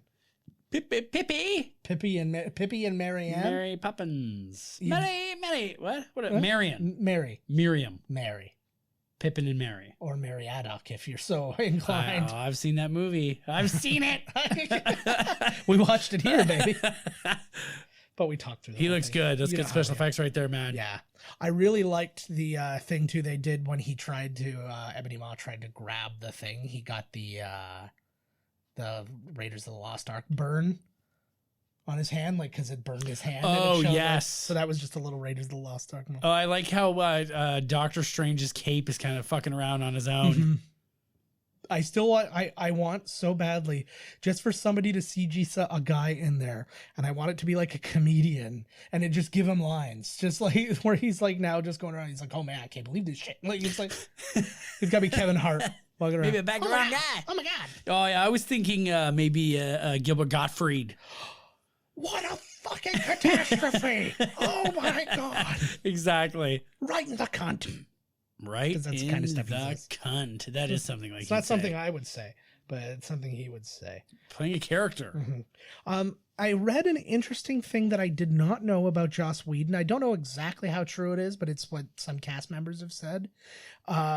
They said that Joss Whedon, in addition to his own issues with like being kind of penned in like creatively, a part of that was he was not a huge fan of working with all these people. Who? Not like Joss Whedon. Not specifically these people, but just so many people. He's like, so many. Because in a movie, usually you would go, because these guys came so close together and stuff like that. So, but in a movie, you'd usually be able to go to somebody and like, because they can disagree. It happens all the time in movies where he's like, you know, they're like, oh, I don't think my character would do this, blah, blah, blah. But then they would have the discussion. But he's like, basically every time the Avengers came together and teamed up on him. Right. And they're like, no, it's got to be like, so it kept happening. So they were like, it would not have been in anybody's best interest for him to continue because there's no way he could have done with this many people. And I mean, I'm really glad. Don't get me wrong. I think Joss Whedon has such a strong place in this universe. Yeah, but his time is up. Exactly. It's like they're doing such a great thing. I love that's how they killed him. Right? He's dead. Maybe. Some other people like Thor survived. Yeah, true. Right? Yeah. So anything could happen. Maybe that was just to trick us, the audience, and he'll be right back. That would have been the best if he had that little frozen thing, and then just right when his face goes, the thing he just goes beep, like wink. Gotcha. Spider-Man, actually. Yeah. Well, they were both involved. He sealed the door. That was the part that actually saved them, so they didn't all get sucked out. I really like the design of the ship, the design of how it's driven. I liked that too in Guardians. Like there wasn't somebody behind a helm. Everybody was like operating holograms and stuff like that to drive it. I like that they've invented new ways, because it's like they're not thinking like a human would. They're not thinking about a steering wheel. Yeah, exactly. Yep. I love that moment. That's what they see. Dr. Stephen Strange, we're using our made up names. It looks like they're underwater. Is this Aquaman? Is this truly Aquaman? Yeah, he's showing up. He's in this too. Oh my god. I'm everywhere. I was supposed to be Drax. Maybe it is to them. It's like floating in water, right? So it's kind of got a weird. Yeah. Well, I think that's just like their shield is like a liquidy kind of thing. Like I think that's like wide open. Yeah, it's like a liquid LCD display windshield. Yeah, you go. Those are new. Yeah. They're just tired of looking at space, so they changed it to water. You can change it to like a lava lamp. Yes. You can change it to the DVD that bounces around. I'm thinking the screen. Like the old Windows 95. Yeah, Windows 95. Or you can actually just have like a bar as if something's loading. But it never gets there. That would be fantastic. We get there when it's done loading. Yes. Oh my God. Are we there Could yet? Be forever. One of the things they did in this, the Russo brothers really wanted to make sure that you remembered what each stone was for. So you'll notice after he obtains a stone, he uses the stone. So when he had the Power Stone, he uses the Power Stone on the ship to like explode it. And then when he got the Tesseract, he uses it to freeze Loki's hand. And then when he gets the Reality Stone, he changes Nowhere. And so as he gets each one, just so you have an idea of what they're supposed to be. So then when you get to when you get to the final battle, when he has all of them, you can, even at a subconscious level, better understand what he's like when he closes his fist and a color comes out. What's happening.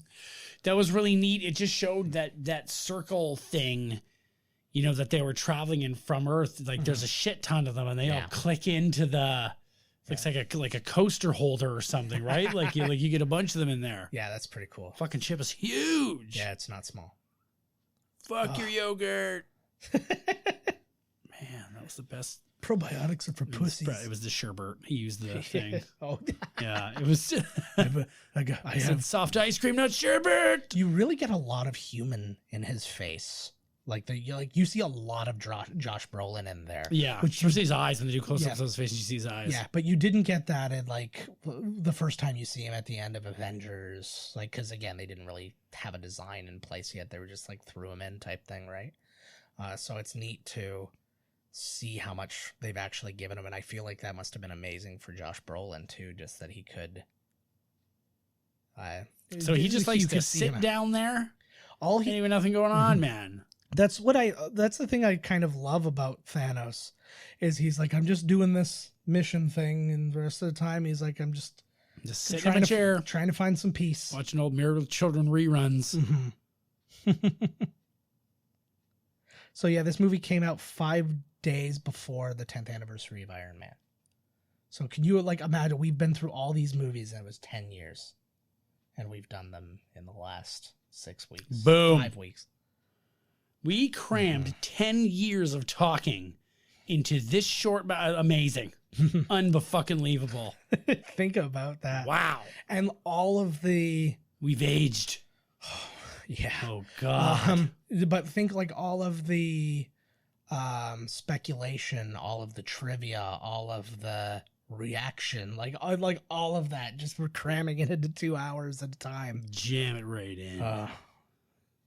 Like fists in my anus.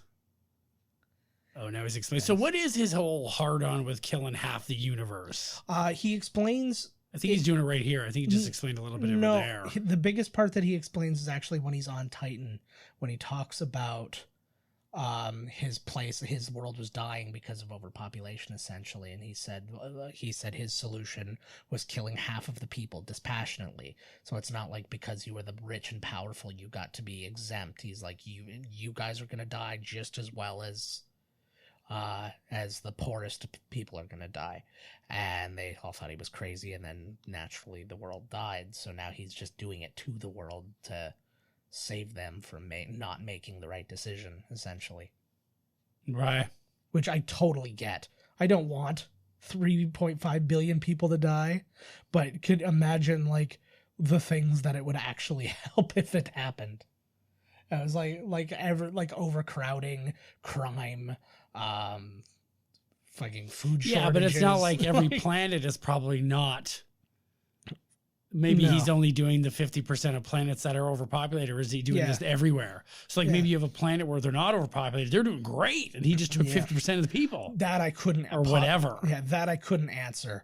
But he does make a point of that with his daughter, saying like he did that to her home planet, and he's like there no child is starving anymore, and that's she plays up the pain really well too, considering like she's I still cannot believe she is the girl from Jumanji. I know.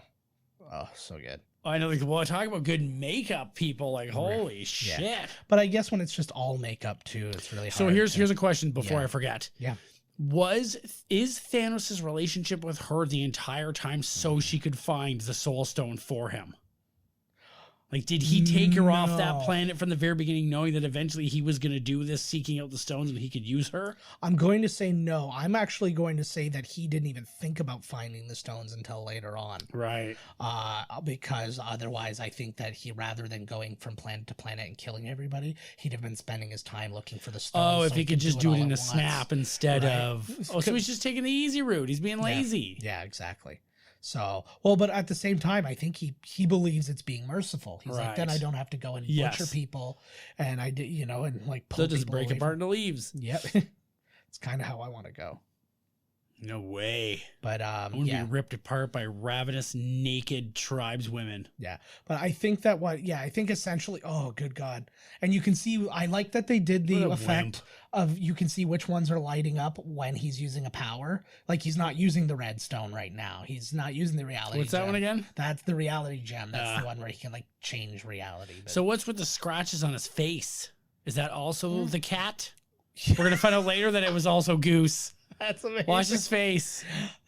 He's got big scratches down both legs. Let's just assume that being a warrior. Yeah, okay, there you go. Deal. That actually would be really funny, because you could, given the fact that he's not human, you could actually get away, or not a cat. See, I never really noticed him until this one. Yeah, they go right from his forehead all the way down. Yeah, he's a multi-thousand-year-old warrior, so I guess it would come up, right? That he's gonna get some battle damage. You speak Groot. I love that. I like that too, because it also helps you explain why everybody can understand what he's saying. It's like they're all learning his language. Well, yeah, they've been there for so long that they get what he's saying now. Mm-hmm. But that's the whole thing, is like, that means there has to be something in there. It's not his inability to speak. Like, so it is a language. Yeah. Well, because the first, just based on the way it's explained, your assumption is he's only capable of saying 3 English words. But really what he's doing is those 3 words That's all he needs. are his language. Yeah. They're not English. It just happens that I means something in Groot. Am Groot. Yes, exactly. Well, Groot doesn't really mean anything, but... Yeah, well, Groot must mean something. It's also the name of his language. Well, no, I mean to us. Yes. The other one we can pronounce it, but... Oh, look here. Killed by Dark Elf. Stabbed through the heart. Yeah. So sad. Mom? I killed her. That's a joke. I didn't actually, but she died. That would have been amazing. Oh, poor Thor. He is. It is so much like I feel like he has to have one of the bigger roles in the next movie. Like, as far as overall, he feels so at fault.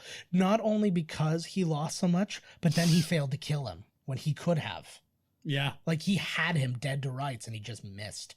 Should have hit him in the head. That's exactly that is disgusting. Oh, that scene come, man. Holy fuck. Yeah. He's 1,500 years old. Yeah. Yeah, so that means he was born when you do all the math of when this came out and all that. That means he was born in 580 AD. Say again? That means, if you do all the math, that means he was born in 580 AD. Nice. So looking good for an old man. He's doing good. So it's like, the Greeks were floating around and like, although I guess your other eye. Yeah. I always wonder how they put those things on. Is it just some double-sided sticky tape on? I think it's CG. No, it's not CG. It's definitely not CG. The hell does that thing stay on? That's what I'm It's saying. like the Matrix sunglasses. It's like, look at this thing. Well, I understood that one. There was a little pinchy, like a little clampy thing.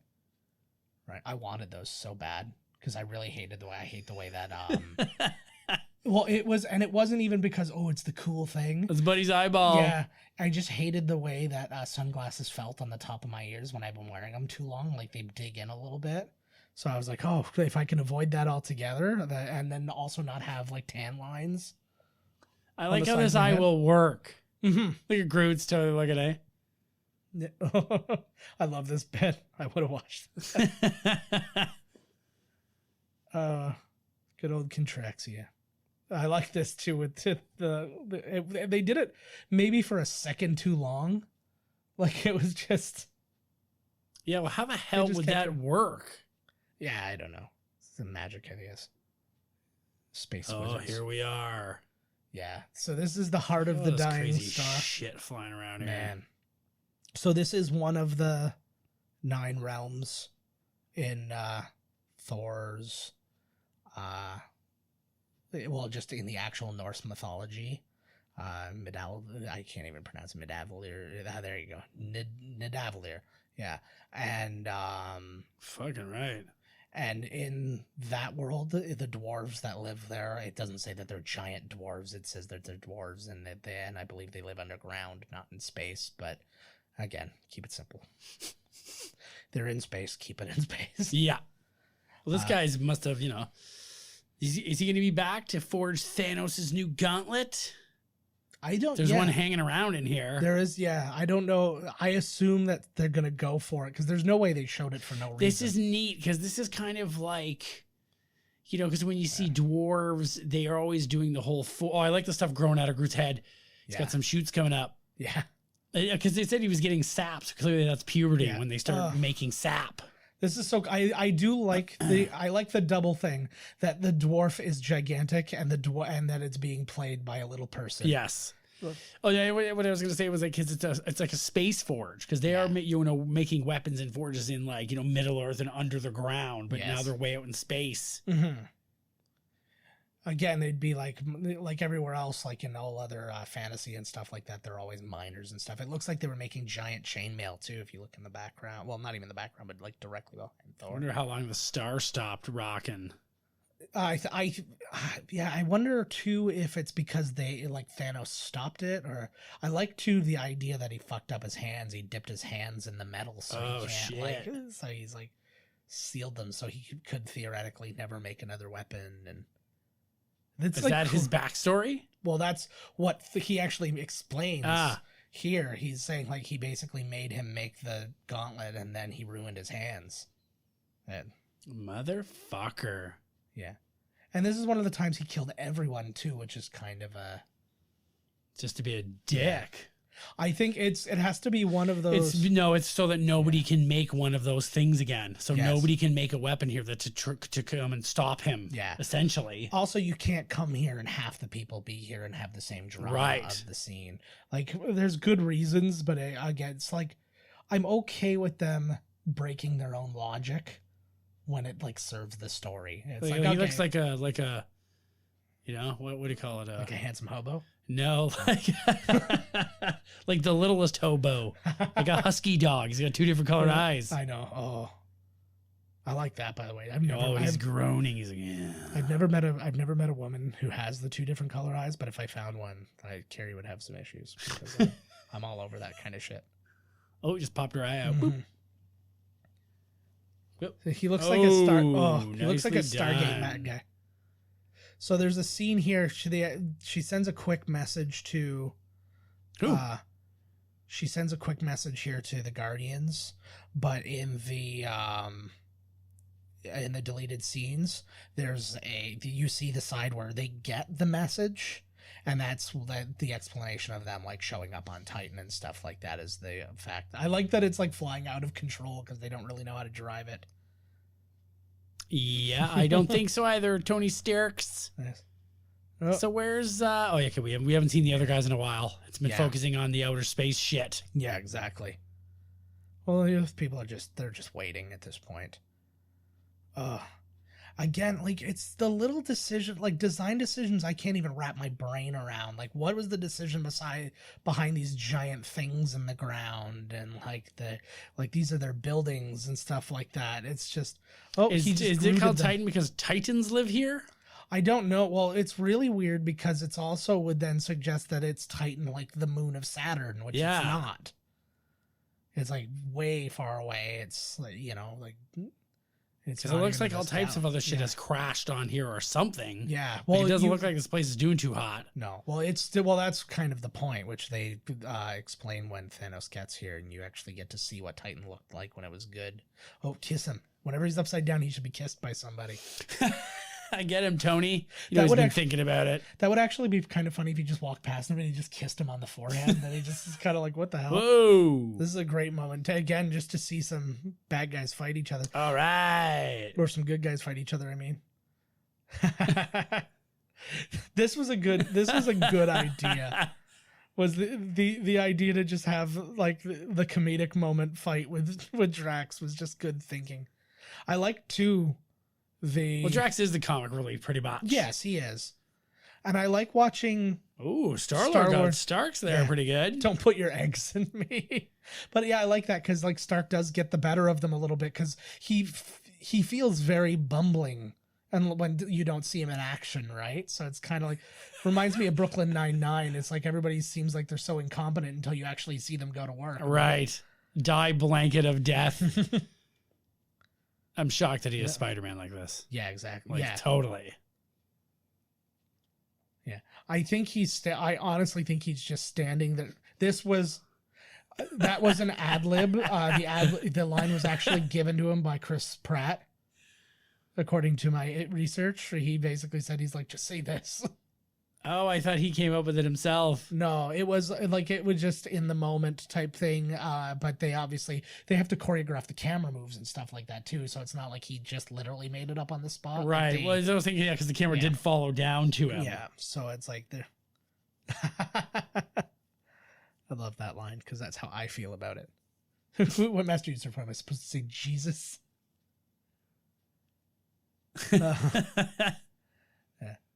It's my only issue. I don't mind the Iron Spider costume, and I understand the point of it, especially for this because he's in space. I would rather him be in the regular costume, like for Earth movies. Yeah, but I think will probably end up being the case in the next one. In the next one, I feel like that's just too much suit for him for his everyday thing, or he'll get a new suit that looks more like the old suit but has the same functionality or whatever. Because my only issue with it is that it's shiny. I don't like that it's shiny. I just don't like that it has the spider arms that come out and shit. I like Spider-Man on his own. I know, but it's one of those things where it's like it is a part of the comics, and it's so like let it have its moment, but then go back to basics when you're ready to. Ooh, it could even summon the Bifrost. Right. That's a bit much. It's good. Well, it makes sense too because you need it because he like the person who gets him back and forth between worlds is now dead. So is this whole side thing here just to make a weapon to stop Thanos? Yeah. That's the only reason for their little branch off, isn't it? He said basically the only weapons powerful enough to beat Thanos are made by these people, so that we have to go there and I have to get a new weapon. Fuck yeah. Look at this craziness, man. Spider-Man, Star-Lord, Iron Man. So this is, to my knowledge, one of the first scenes to be shot in the movie, because I was reading a thing and they were talking about the people who were present for the first scene shot in the movie, and these were the people. So that leads to these, like one of these scenes on Titan. But also, had you won Robert Downey Jr.'s Omaze thing, where you were able to go visit the set and meet the cast, and then you were going to have lunch with him. Oh, neat. And you got to decide where your money went, because like all the money is to be raised for a charity, and it was for the Robert Downey Jr. Foundation, but that is a bunch of charities. So while you were having lunch, you were going to help him pick the charities. Oh, neat. I was like, and I thought that was kind of a neat little thing. That is kind of cool. And I was like, because like it gives you some weird input, but you would have literally, had you won that, these are the people you would have met that day. Like, how fucking amazing is that? Wow, that would have been unreal. What a scrapbook. I would have just no autographs. I don't even think I would have. I don't think I would have the courage to ask. To be perfectly honest, I think there for nothing. And they'd sell them on eBay. I think I would ask for a picture with like everybody, and then that would be the thing. Because I mean, really, how do you beat that? Like the experience, right? I love that line too. That half human to me. That's an idiot. That's all of you. Oh yeah, here this we is go. Good. This is one of those things where you assume he learned this from like the Ancient One, because she had basically done a very. Well, he's had some time to get way better, and I'm sure he would. Fuck. That's the one thing, and this is the scene that basically says whatever happens from here on out, it's just right. Because he's looked at all the outcomes, so that means every decision he makes is for that reason. He's like, well, I know I have to make these decisions. So, well, that was one of the major things about a lot of the stuff that happens after that moment. Yeah. Whereas like, is this okay? Or are we going to hear an end game? Yeah. You know, he's like, oh yeah, it didn't go right. Look at how cool that fucking looks. Yeah. I actually didn't know. That would have been a screensaver on a computer. That would be great. Do you know what the term end game is?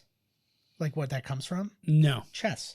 Oh. End game is when... What's your end game here? Yeah. Well, no, end game is when most of the major pieces in chess are gone, and you're now making the final moves to create checkmate.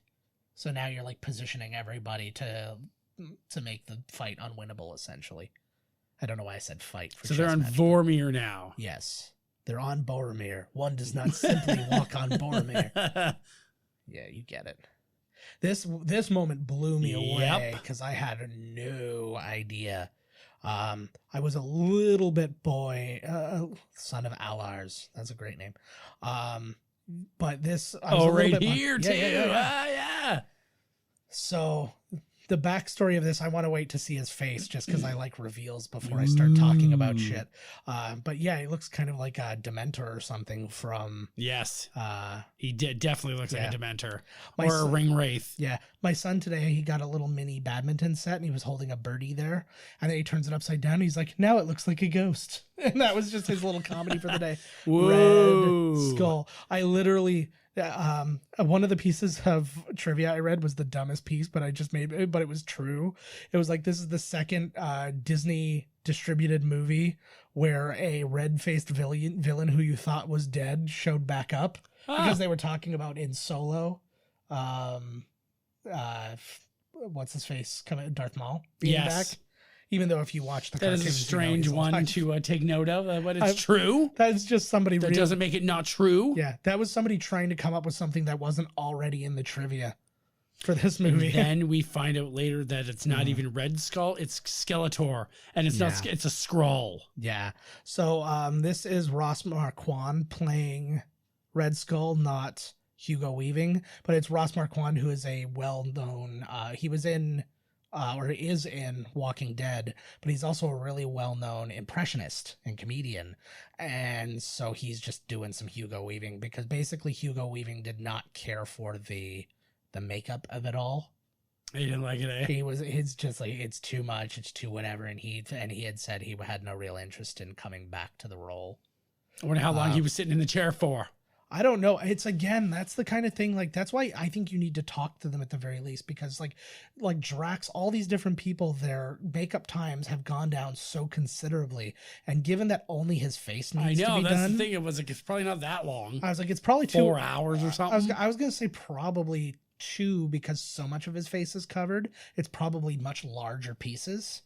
It's probably only small pieces are only like around his like Nose and mouth and eyes. Yeah, I'm pointing at it. Thank you very much for actually like verbalizing it the way that you're supposed to. Oh, look at this. Here we go. See, this is what I like about our dynamic on the show. One of us is going to be reasonable. If I'm not doing it, you're going to take care of it for me. Screw you, dog. Yeah, what the fuck? That dog. I'm going to murder that dog. Somebody threw their dog on your balcony again. You know what I'm going to do? I'm going to put on Sarah McLachlan's In the Arms of the Angel, and then he'll know what's up. Depress them. You want to be one of those dogs? Yeah. Oh my God. Seriously. There's an asshole who leaves their dogs out all the time and just doesn't come and get them. Oh, Gamora, she's just not getting it. Well, that's the thing too. And I knew. Neither did I. The second she laughed, I knew what was going to happen. And I got so bummed out. And I was like, and again, because this is one of the few murders in the movie. Like Loki was a flat out murder. Heimdall was a flat out murder. She's a flat out murderer. But the snap is just like people disappearing. Like you don't even know for certain what's happened. Has he just sent them to a different plane? Like, are they all still alive, just not on Earth? Who knows? Like these are the questions you have. Those little white suits they're wearing probably got something to do with it. That would be amazing if they did like a short movie. It's like, so where were you guys? And it goes to a thing and it just like lands and he actually put them in this awesome place. Yeah, it's like the best place you've ever wanted to be. Like heaven, and they come back and they're like, no. It's like that Buffy the Vampire Slayer thing where she was in, she reveals she was in heaven and they pulled her back. Oh, bummer. Like, oh, Gamora. I don't watch much Buffy, but that was made very clear to me from my wife that was super important. That she went to heaven. Yeah, pulled her back. Well, she like explained. She only had one chance. Why does he always turn everything into bubbles? Is my question. Well, he likes bubbles. It's his one passion. Yeah, it's his guilty pleasure. Yeah, he's like, that's what he does when he sits in the chair. He just blows bubbles. Oh, giggles. I was thinking that would have been the best end instead of him being like on the farm. At the end of this, is he's just in a giant bubble bath, like up to his chin, and he's just like got this weird grin on his face, just like. Oh, Gamora! I could not believe this moment when I sat in the theater. I was like, "Whoa!" And see, that's the thing to me too. Is to my knowledge, she is present in Guardians 3. Yeah. So that leads me to believe. So like, I see people coming back from the snap. As like, not all of them though. No, not all of them, or they do come back and you lose them in another manner again. But yeah, whoa, double Gamora death. Who knows, right? But the other part is that there is like there could be like, again, it could be a time jump thing. It could be like, there's a million different things that could lead to everybody being alive. But the people who I find it easiest to bring back are the snap people. You find a way to get the gauntlet and reverse it, or some manner like that is you can get it reversed. Whereas the people who he just flat out chokes to death and stuff, I'm like, well, what about those guys? Yeah, exactly. Is the snap that makes you, Mm-hmm. yeah, because could you come back after the snap, but not that kind of a death. Yeah. So in the original script, this water that he's in and he has to walk across, and he would have to walk across to get the Soul Stone, is the blood of all the people he's killed. And then they were like, maybe we don't need it that dark. We've gotten plenty dark enough in this movie. Right. I need darker, damn it. So I would have been pretty cool with that, but I think that's a lot to put across, especially in a movie where you're showing it to children. Right. So... fuck, man, if they're in on all this, man, might as well throw a little blood at you. Jeez. Yeah, might as well. I really, really like Anthony Mackie. It's kind of dumb. Like every time I see sidekick. Every time I watch these movies, it's literally just me pointing out how awesome all these people are all the time. Well, they're pretty awesome. They are pretty awesome. Here they come into Wakanda. Josh Brolin, when they were asking had he seen all the movies leading up to Infinity War, he had said literally just before Infinity War came out, like 2 weeks before Infinity War came out, he saw this movie because he couldn't get in because it was sold out everywhere in LA. It had been out for, I think... It's his own movie. Well, no, but Black Panther, not Infinity War. Oh, Black Panther. So he's like, you are awarded no special treatment. At the same time, I feel like he could have probably been allowed to go to the premiere, but he must have been shooting something else. Probably. So, because he also did, in this period of time, he had done, Josh Brolin within, I think, 5 weeks, 6 weeks or something like that, maybe a little bit longer. This Black Panther was released, then Avengers Infinity War was released, and then Deadpool was released. That's what Marvel was up to. Holy fuck, man. Yeah. So the expectation here, like the implication is that they have cured his being brainwashed. Yeah. And they basically said that Shuri here was the one to do it. No shit. If anybody's going to do it. Yeah. I love this so much. Again, this you never find out how smart she is until you put her up against somebody who's supposed to be just as smart. Which right here is like, you basically fucked up making Vision. I could have done it better. I love that so much. And I like too that she has, it looks like a chickenpox scar right in the middle of her forehead. Oh, yeah. Or a soul stone. I have two in a my soul forehead. Stone. Yeah, that's a good old soul stone could be there. So she could make a better. Yeah. So she basically could have done this. So then it could have been just flat out removable. It's just like, had you done it the way I would have done it, you would have just been able to take it off and just chuck it over to the side, and this movie would be over. Looks like a couple Star Destroyers shooting out. Yes. I like these weird, like, monolith kind of things that are just filled with monsters. I like that a lot. Monolith of Monsters. That sounds like a metal name. I was just going to say, it's either that or it's a... Monsters Monolith. Or I was going to say it's like a festival. Oh, fuck. Here they come. It's a Kansas City I can't believe it's festival. starting already. This movie never fucking stops, man. No. I thought they were going to have a little bit of, talking downtime there. Holy shit. How's this not ripping the whole planet apart? Like, I have put out that this is my favorite Avengers movie, but I may actually put out that this might be one of my favorite movies. Oh, totally. Like, it was... This movie fucking rules, It man. is just, like, out there crazy. So we did talk about the $321 million budget, which is actually, I think it said 362 last time, and now it's 321 because I'm reading it. It opened ahead of A Quiet Place and I Feel Pretty and Rampage and Black Panther. So Black Panther was still in the top 5 when this movie came out. Holy shit. So let you know how well it was doing. It stayed number 1 when Overboard came out the next week, and then when Overboard didn't beat it? No. Didn't take it over. What a shock. And then the following week, Life of the Party and Breaking In came out.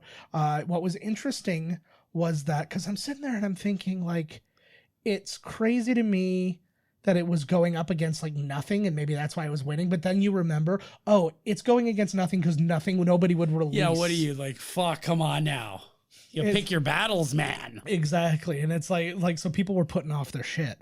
It then moved to number 2 when Deadpool 2 came out. So that means Josh Brolin just stayed in number 1 for an additional, like, for a 4th week.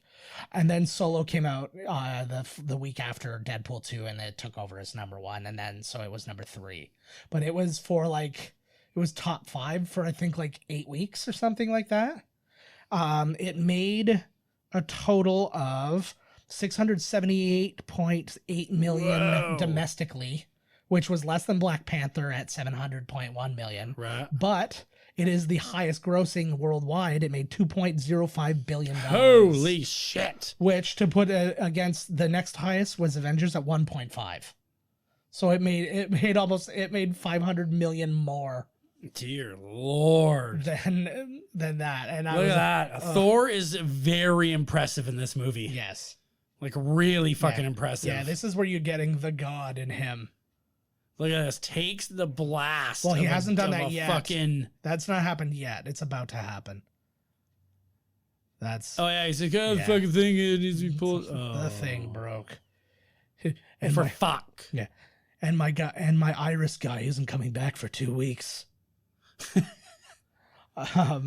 And this is now of all of our, we were talking about the crazy IMDb rankings and stuff. It is now the highest rated of all of them in the IMDb rankings, but only at 8.5 out of 10 to again show you. Well, I think it's a little low. I give this movie a 10 out of 10. There was not one fucking thing wrong with this movie, man. No, I would not. I want to, at the end of Ant-Man, I want to have or you know what? We'll do it for the bonus. Because I've got another bonus thing I wanted to come out. Oh, here he comes, Banner. This is where they fucked you over in the preview and they made you think it was the Hulk. Yeah. But really, there's a scene a little bit later when you see them all running together. I love how unimpressed the whole time during this scene, I'm waiting for him to bust out of this armor.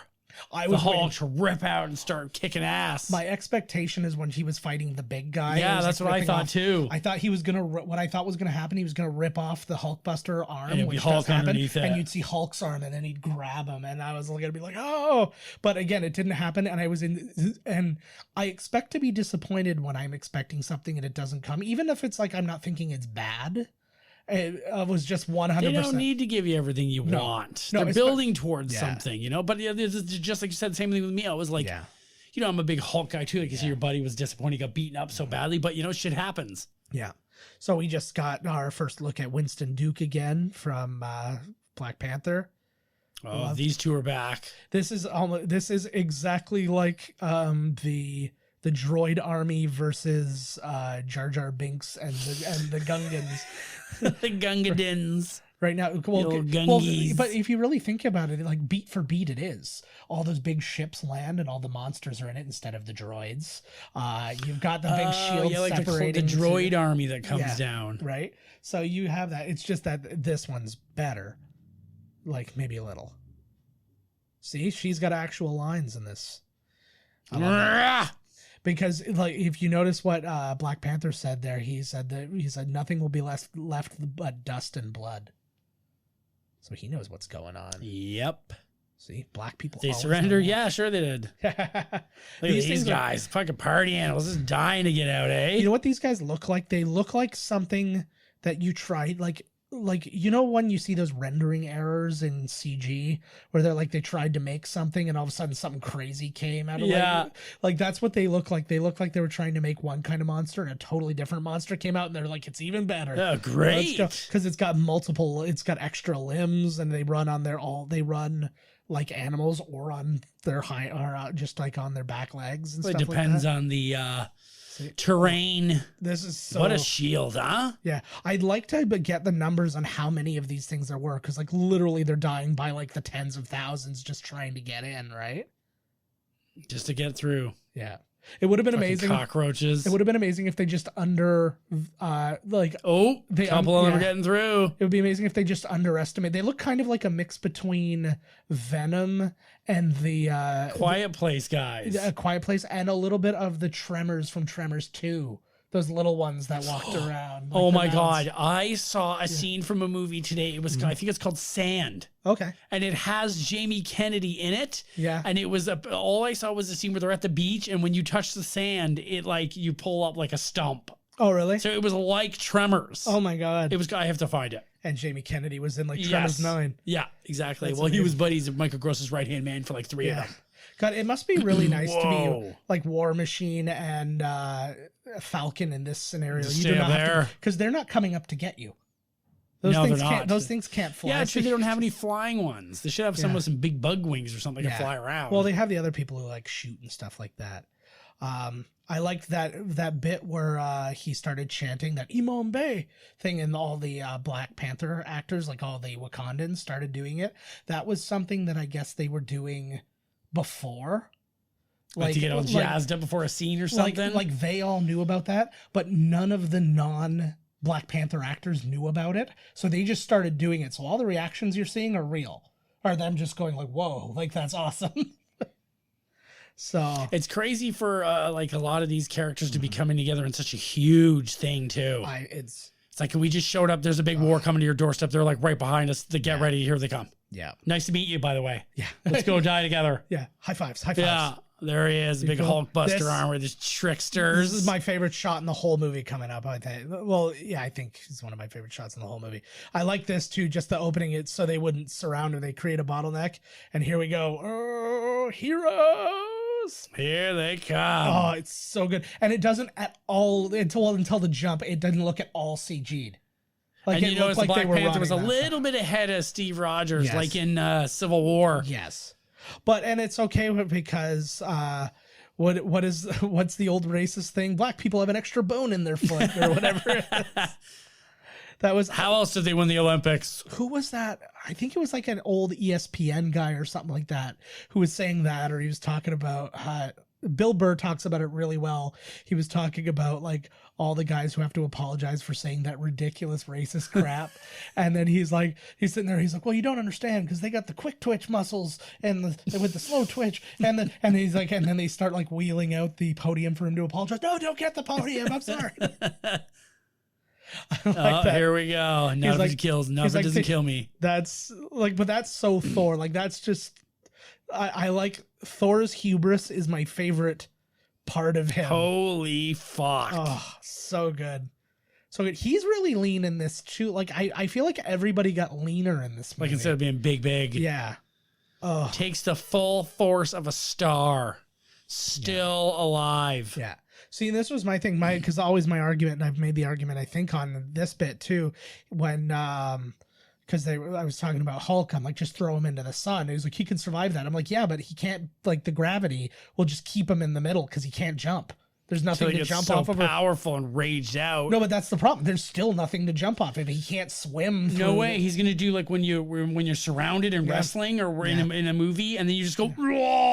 Yeah, but that still rage out. But that still keeps him in the middle. There's no way for him to move. When he does that, yeah, it will shoot the moon away from everything. It'll be such a big power blast of gamma radiation. Yeah, it's like... It'll melt the sun. Yeah, because I was like, even if he had so much as a rock to jump off of, I believe he'd be able to get off, but there's not. It's just all gas.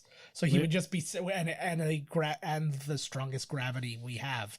So he would just literally be like floating around like this, being pissed. Look at him. You were using fists, brother. Yeah. I feel like I wish they would have brought him back. Oh, he is dying. Yeah. I wish they would have brought him back to like fight with them. It would have been amazing watching him. Oh, the big dwarf? Yeah. Well, because it's made out of the same metal that Thor's hammer and Thor's axe are made out of. So he's got basically two mega weapons as clubs. As his hands. So I think that would have been this cool. Is so cool. This was a great moment too. And it's a hero moment because he's also a kid. Right on Groot. Oh, the hero shot. Boom. Oh, I love it so much. Call the hammer.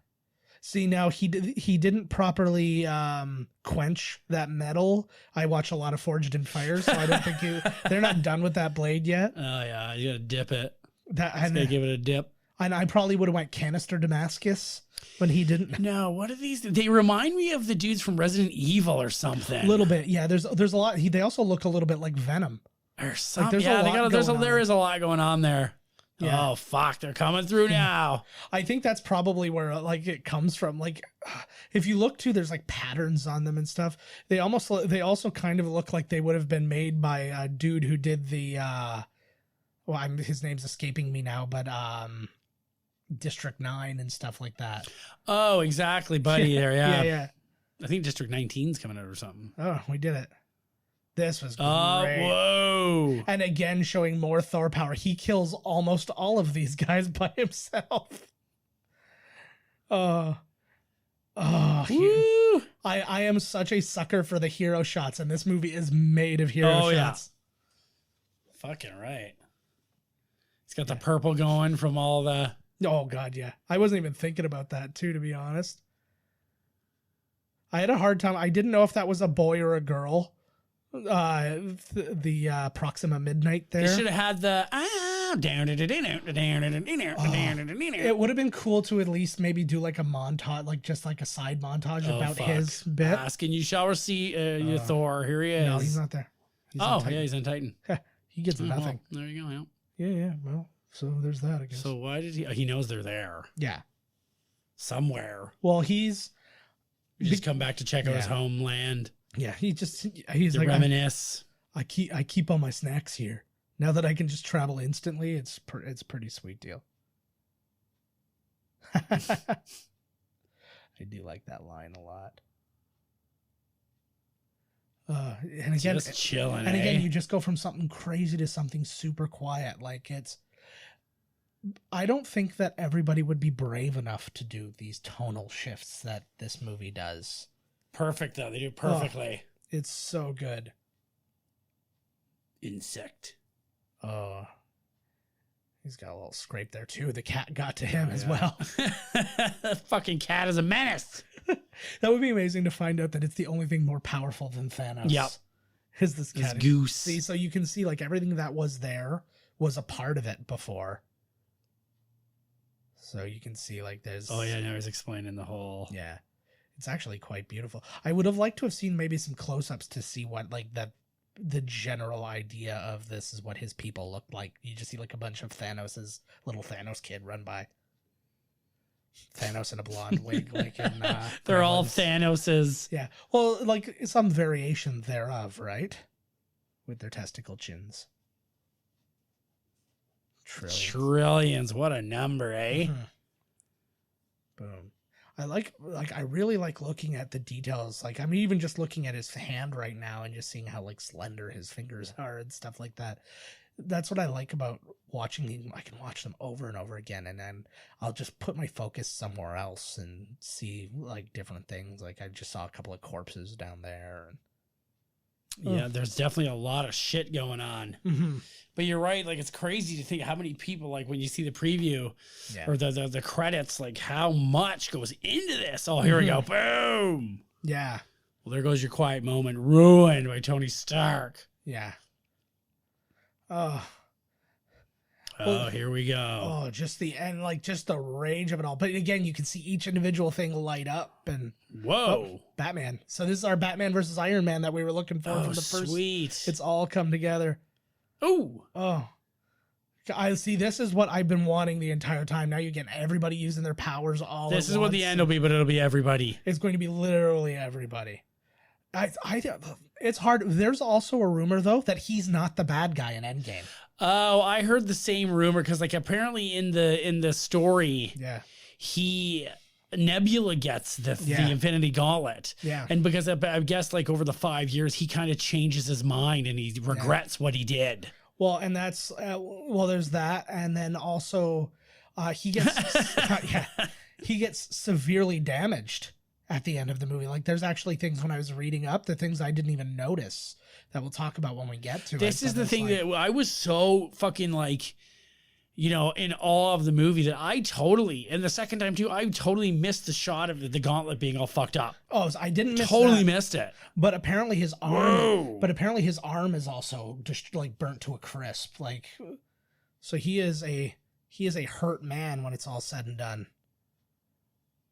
So maybe he'll be too weak. Maybe he won't be. He'll be easy to defeat. Yeah. It'll be always Nebula's move is to crash her ship into you. I'm so glad that I think the way they developed her into a good guy per se is so amazing. Oh, whoa. Yeah. That was neat.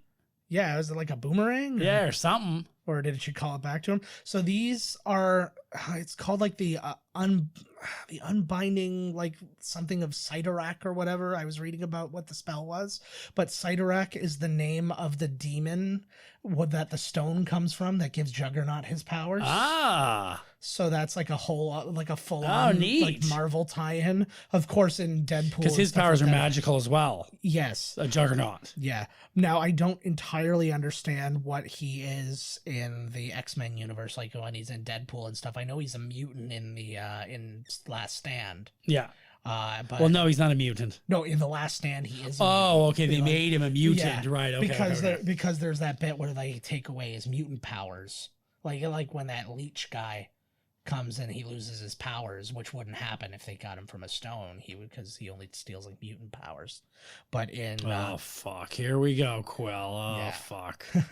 This is so good, but oh man, it's one of those things that makes you so mad because it's like you could get the thing first and then ask the question. He could be sitting there helping, and they come so close too. That's the thing. Like, they did a really good job. Right at his fingertips, pretty much.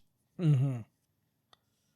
Oh, it is like so sad still too. Like just you can see that because the thing about Mantis is she has to feel the feelings. Like, she doesn't just say, "Oh yeah, by the way, this person's sad." She feels she's experiencing it, so she's having to do some extra acting while she's in the middle of this struggle.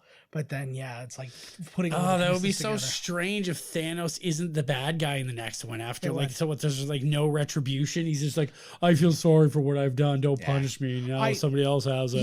There's definitely going to be involvement, but I think I have a feeling again it's going to be another timeline related thing, right? And I think the Thanos that we leave here is there. And then when we switch around, we go back in time or whatever to a Thanos. Maybe another dimension or view multiverse. Look. Yeah. It's like, you can see his thumb pop out. Like it literally came off his hand and he got it at the very last second. Oh, I see. He's got roll cages. Oh shit, Doctor Strange. Yeah. See, and those are supposedly like those ropes that he creates are supposed to be like. Was that? That was just the Power Stone, just stopping them in their tracks, shooting some power out. Yeah. Oh fuck. Oh, this is crazy. When they explodes. When they showed the very first preview to people, I don't think it was even a preview. It was a scene, and it was this one. Yeah. Because I remember it was at a Comic-Con or something, and I read. Holy shit. Yeah. Ugh. I read the description of the scene and it was like, and then Thanos pulls the moon down and they were like, if you think it was going to be crazy, it was like, you don't even expect how crazy it's going to be. I'm quite glad. Like we always make a pretty special effort to not see as much as possible. Yeah. And I'm so glad that I didn't see it because like literally everything I was just so in. This is a great shot too. Again, I don't know how they make the decision. I feel like as a writer, I would literally have a bunch of names in a thing, and I would be constantly strategically moving them around. So going, okay, these are all the people who are together. Who can I get to something fun together? Pull it out. Oh, Bucky and Rocket. Okay, what can I do with Bucky and Rocket? That would be fun. This was ad-libbed by the two of them. You've copied my beard. Yeah. No tree. So I guess his name is that's funny as hell too. Again, like the most serious guy in all the movies gets a fun joke. That always makes me happy. But it kind of makes me feel like Groot's actual name is Tree though, because if he just said, whoa, because dude speaks Groot. Holy shit. See, when this came up, I was kind of disappointed. I thought like a giant monster was going to come up. Yeah, me too. But it's these badass things. Yeah. It's like the little versions. And they just broke off of the. Yeah. Oh yeah. That's why, like, if you look at a Gillette like Quattro or what, a Chic Quattro underneath the thing, that's what you're seeing. A Chic Quattro. Just a bunch of those. Oh, but they just took out two. Holy fuck! Yeah. Look at these things. See, this is your girl power scene for this movie too. See, that's the thing. It's like that's why it was. They look like they're wearing Bane masks as well. Yeah. Like, man, that thing is made up of everything. I feel like they're the Rorschach test of monsters. You just movie monsters, yeah. Which means you also see Rorschach from the Watchmen. From the Watchmen in there. Oh, but he's still going. Oh, fuck. Yeah. He is. This is the husband due to the other girl. Yes. To me, he seems like the weakest of all of them because because they give him nothing. Right? Like they just. Well, like they said, some of them had to sacrifice a little bit. I know. There's already a lot of characters, man. If we got to get into their backstory and shit, holy fuck. I would very much have liked them. But that would be neat for the little one-off things that you were talking about with the Disney. They could talk about them. Yeah. Everyone could be about Buddy and where he came from. Yeah. And I would fucking lap it up like milk, man. I would just be like, yeah, constantly. Oh. Yeah. I don't think so, baby. She's not badass bitches. She looks like she goes to Gila's like hairdresser and stylist. I could totally do with an all like, you know how they've had like other Avengers, they've had like the West Coast Avengers, and all those types of things. I could do with an all woman Avengers. Hell yeah! Look at this sweet team up between these two, Black Panther, whatever. Yeah, but no, but imagine Captain Marvel at the lead with Scarlet Witch, Black Widow, and her, and Gamora, and like that'd be a badass thing, man. So here's this. See, even he admits that it beat up the Hulk. Yeah. Oh. This is so good. Just the constant fight. This is where I thought the moment was going to happen. And in the end, I am kind of glad that it didn't. See, that's where I thought too. It's building to something. It is. It absolutely is. And it will pay off because they have not fucked us over once. No. So. And I also like it too. It's one of the only times Banner gets, it's one of the only time Banner gets to be a hero himself. Because like he's like, okay, fine, I'm gonna do the thing you won't do. Well, maybe that's going to be the deal. And maybe he's like, hey, okay, I just got to be the hero now, so you didn't have to do it. So now come on. Yeah. You want to come out and hang around in the lab? Go fucking head. Yeah, exactly. Want to be a little wimpo? Like, I thought you liked fighting, you little bitch. Like, I think that's going to lead to the Hulk, like the mixed Professor Hulk. He just took out one of the Black Order. Yeah, he did. Good for you, Banner. Yeah, although the shield helped. He should have went over and tongue punched fucking Black Canary there.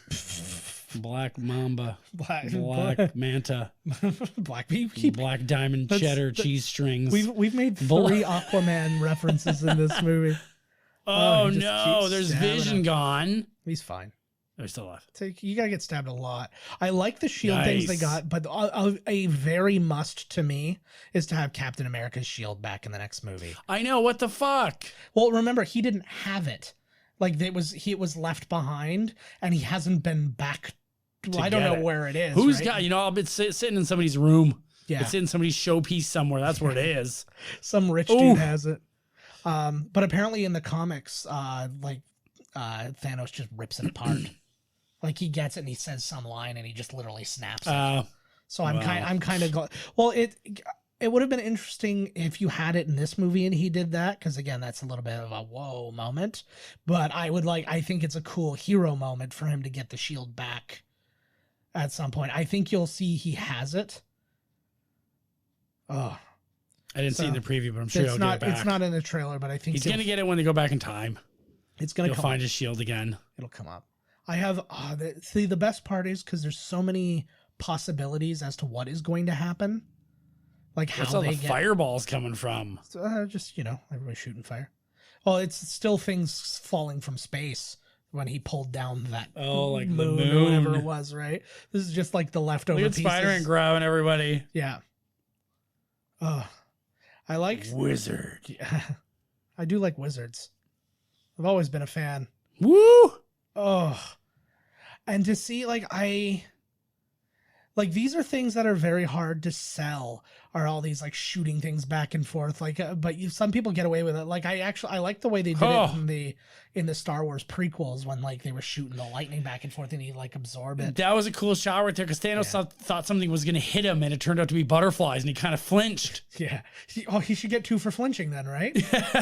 You're right. Yeah. Or are these the ropes? Doctor Strange is doing very well against him one-on-one. Yeah. It's everybody has their. It's just every fucking thing that happens is like, holy fuck, man. There's just so much going on. Oh, it's hidden, baby. Everything's fake in these movies. Everything's always. It's like a Mission Impossible movie. Yeah.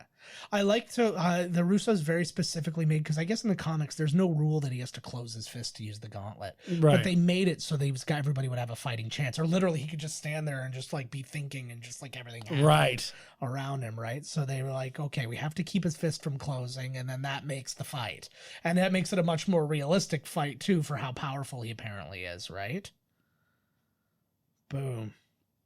I forgot that they fight for this long here. Yeah. Boom. I like look, he's got his Thanos hand closer thing that he made. Good thing he came up with that. Yeah, exactly. Well, I'm sure. Or hand opener. It was like a big hand. Yeah. Well, it was just. I assume it was just something he would attach because it had a rocket thing. Ooh, he just made it bleed. Yeah, he did. Oh.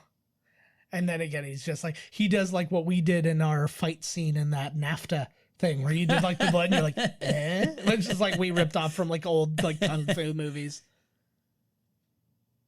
So this is where they put they put the jacket on him here or something like that when he doesn't have his helmet on or whatever to make it look like he was just fighting him.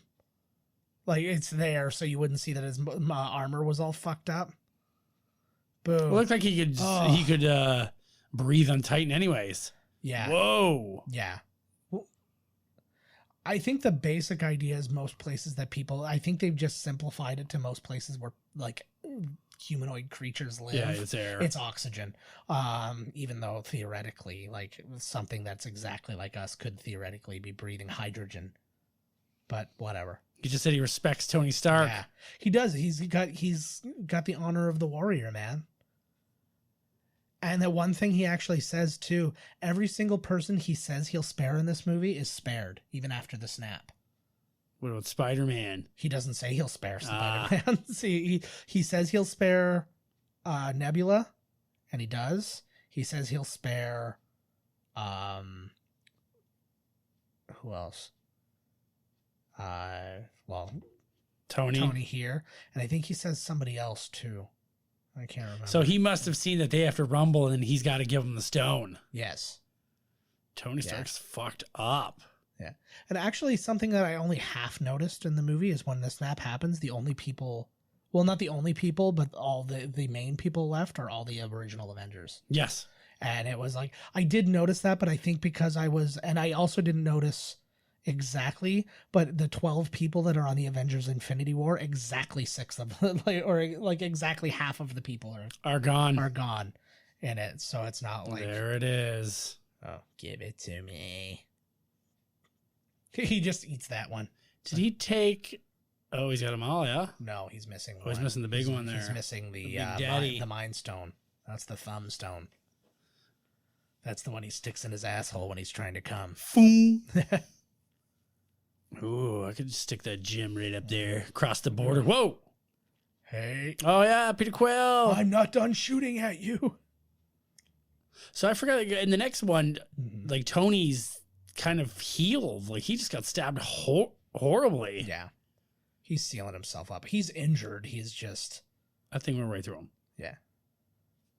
So you can have through and throughs. Did we just lose? Yep. Yeah. See, this is my thing. I think I would have understood immediately. I'm really glad they went with the title Endgame. I think that it was the perfect choice to make. Oh, he's so badass. I know, this guy's killer, eh? I want him to hug me. Really. Because I feel like his hug would be very powerful. Holy shit. Like Thor just ripped the fuck out of that place. He just 9/11 to that ship. Oh, he was about to do it again, but they couldn't afford to blow that one up too. It's like the budget's going to go over $400 million if we have to blow them all up in our face. Oh, he's here. That would have been the best. I want some little girl sitting there. Again, I would like movies like this, you want to have your fun and like do your fun little things, but it's like a movie that has this kind of budget. It's like, I don't want to waste $1 of the money. It's like, so I wouldn't fuck around, but it's like, if this was like an Apatow like movie where you're allowed to like line a Rama for a while. Right. Like I was like, I'd be delivering it every other way, being like, he's here. You use whatever one you want. Oh fuck, there he is. Nice. Stone doesn't look like it's big enough to fit in that hole there. I know, but it's also in him a bit too, I think. Is the point. Because it's like not just like sitting on the surface, I don't think. Oh fuck. I like that he had to be told that was him. Well, you never know. He might be the guy that comes before him. That'd be amazing. Like, oh fuck. This is the second last boss. I'm Ron, scout to Thanos. Oh, so like... Oh, stuck. I like the slowdown of this, too, because we've had so many fast-paced battles. So to have... Because you know this is leading up to the last moment. So to be able to have it all... Oh. It would have been cool to see him use or absorb Black Panther's power there. Like, he tries to use it against him, and he just, like... It just basically all goes back at Black Panther, and he just goes flying. Instead of he got the old lip quiver. I feel like this is what happened between Mary-Kate Olsen and Heath Ledger. You have to kill me. She's like, now, let's go fine then. I'll kill myself another way. She was there. Oh, so she's got to make the same decision that Quill did. Yep. Quill pulled the trigger, babe. So hard too, eh? But he acts the shit out of this. I think it's one thing to be able to cry and get through the scene, but I mean, it's all him in this scene. Just like and when he says because he says, I think the one spot he says like, "You can never hurt me" or something. He just like did. That. Yeah. Well, I just feel you, but it's just like, oh, you get it. Oh, it's like fuck. you get like, even if you didn't see them together, you feel the love. It's Yeah. just this scene, and you're like, oh my god. Oh, comes War Machine. War Machine must be like, oh fuck, yeah, nobody left. So now I'm just gonna pointlessly go over there and try and shoot out. Oh, here. I want comes a the couple scene. more. I want the scene where you just have to. I want to see when they just shot the Don Cheadle part of that scene when you just see his face, because they're like, act like you're getting squished. Oh, like just this little, look at his little pussy face. Oh, Groot. Groot gave it a go. Yeah. Well, everybody's got to try, right? I like because everybody's giving it their absolute all. Like, it's like I'm using every power I've got at my avail. Like, he just hit him in the chin with a vibranium pointy shield, and he's just like, well, It was just a little, yeah. This was great. This was in the preview. Yeah. Like, you even see that there's that brief moment of like being impressed. He's like, whoa, not bad.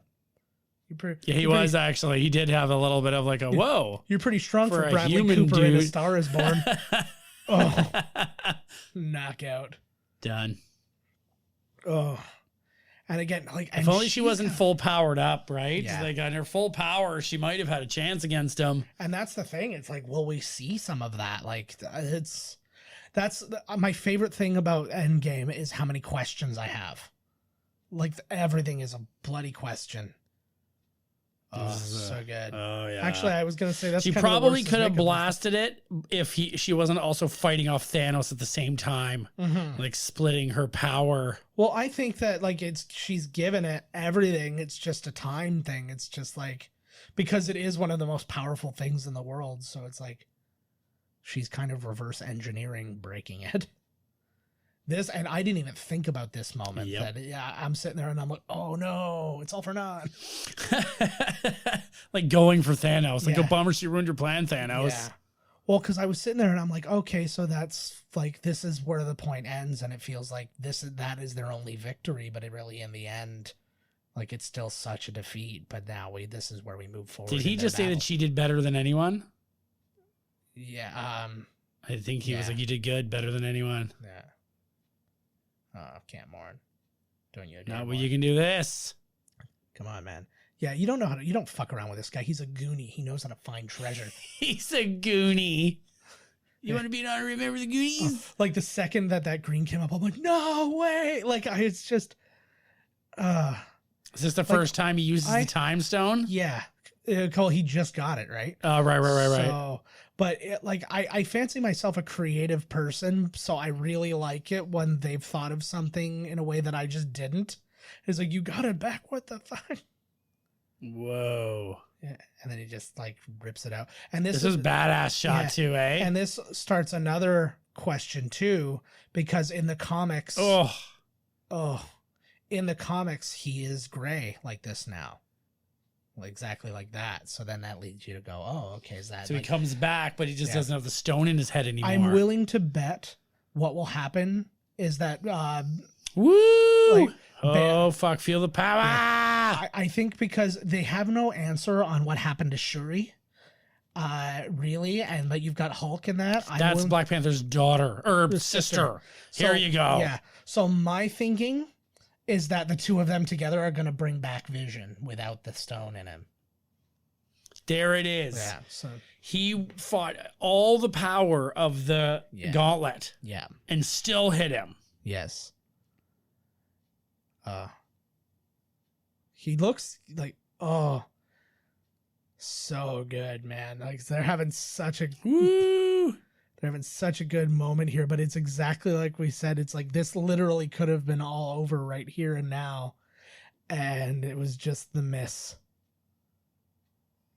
Oh, it looked like he had something behind his ear, like he had like a hearing aid in or something like that. Let's listen to the radio. But he loves human Earth radio talk. Oh, boom. And then there's this, it's just like, oh my God, like, and not knowing what comes next too, because now we're in this weird, thing, and then when it comes out of this and then everything starts happening, I literally did this. I'm just hands on my head, just like what the. I'm glad that like I knew the people sitting on either side of me. Otherwise, I'd be really annoying because it was. No way, they were thinking the same thing. Mm-hmm. This was a great moment. Actually, still all the blood of his enemies. I don't think it was ever like, unless they say it isn't, right. But I'm guessing that that's the idea. I just think they didn't say it. So this was actually a pretty cool moment that they plugged in here, because I think this is the only way you're actually going to get his feelings on what happened. And I love this though. What did it cost? Everything. I don't think I got it in time. Every now and again I try to put the audio in from the thing, but I miss it. But I'm like, I think I'm going to do it, but then just the decision. Oh, there it is. There it is. Oh, and his arms all fucked. Like he has Charbroil, and it's all up his neck too. Look at, like he has severely hurt himself by doing that. It was just the combined power of all of them is just way too much for even him to handle. Well, I mean, not too much for him to handle. He survived but fucked him up. Oh yeah, I missed that totally. He looked pretty fucked up. Yeah. Now this is where it gets fucked up, because I did not see this coming, and it just absolutely blew my mind. Whoa. Later. Yeah, Later, Bucky. Like I still have a hard time watching these people go, and it was but actually what was interesting is they explain off the one that I had the most questions about, so we'll talk about that when we get to it. But done snapped. Yeah. It's funny, like watching the movie now, it seems like it went fast. It did, right? And I mean, it's been 30 hours since we started this. I think I've been watching a lot of this movie, actually. It's so good. Winston Duke, yes. Who could blame me? Fuck off. No. Yeah, so they don't explain. I would assume that if we didn't see Shuri, that she's still there. Yes. If we didn't see her blast, turn into ash. That was the crazy one to me, because Black Panther, being as big as he is and being as powerful as he is, like I consider him one of the main guys at this point. He's not the main six. No, it's like original six. Oh this no. This is super sad. They asked James Gunn in like a Reddit Ask Me Anything what he said there when he said I am Groot. I know. He said Dad. He said Dad. That was his last words. And no word of a lie, I started to tear up, and I was reading this last night. I forgot that, because everybody always wondered, and he said it in an interview way after the movie came out. Yeah, it was just Rhodey's still there? Yeah. Yeah, some people are there, some people aren't. Whoa. What a fucking ending. Yeah, and then so now we start losing a bunch of these guys too. They explain Spider-Man, because the Spider-Mans takes so much longer. And I feel like it's going through the snap, is going through each individual person and doing like a coin flip, like an algorithm coin flip, and going, how about you? Nope, you're safe. How about you? No, you're not safe. But this one's definitely a coin toss I don't want to bet on. Yeah. Oh, there's Peter Quill. Oh, man. So this is... Oh, there was no other way. See, and that was my answer of, okay, so they definitely have something in mind. Ooh. Obviously. Damn. Well, obviously. You think that he could just zap them into a portal and take them back to Earth, or So this is the interesting one, because he says, I don't feel so good, but he doesn't start dissolving or anything like that. They explained why. His spidey senses gave him an advanced warning, and his fast regeneration is keeping him there. So like Wolverine would go through the same shit, where it would be trying to hold on to him, but it just would be. Of course, just like everything would be awful for Wolverine. I know. Yeah. So, and I would assume his adamantium skeleton I wonder if behind. he would be so. I wonder if any character could be so powerful that they would be stuck in a state of flux, because their regeneration is so strong that they're trapped. I was just thinking how fucking amazing it would be if like you were able to have all the X-Men in this and like all that, and you had that moment. But like, say you had a good friendship between Wolverine and Tony Stark, and then Wolverine goes, but his adamantium skeleton stays behind because it's not part of him. So he turns that into a part of Iron Man's suit, like the claws. That's and cool. all that. That's a cool like, idea, just actually. Out of friendship, The Wolverine suit. If anybody out there, draws, that's pretty neat, actually. Yeah, if anybody, that's like one of the what ifs. Yeah. Yeah, it was most of the what ifs are Wolverine. What if this guy was a Wolverine? What if this guy was a Wolverine? What if Wolverine was Wolverine? What if Wolverine played basketball for the Michigan Wolverines? That's the one I like the most. Yeah, you know who did play? Look at them all for the Michigan Wolverines. Tom Brady. Tom Brady. Right. So where are we here? So now they're on. He's now just a farmer living on some planet. They shot this in Ethiopia.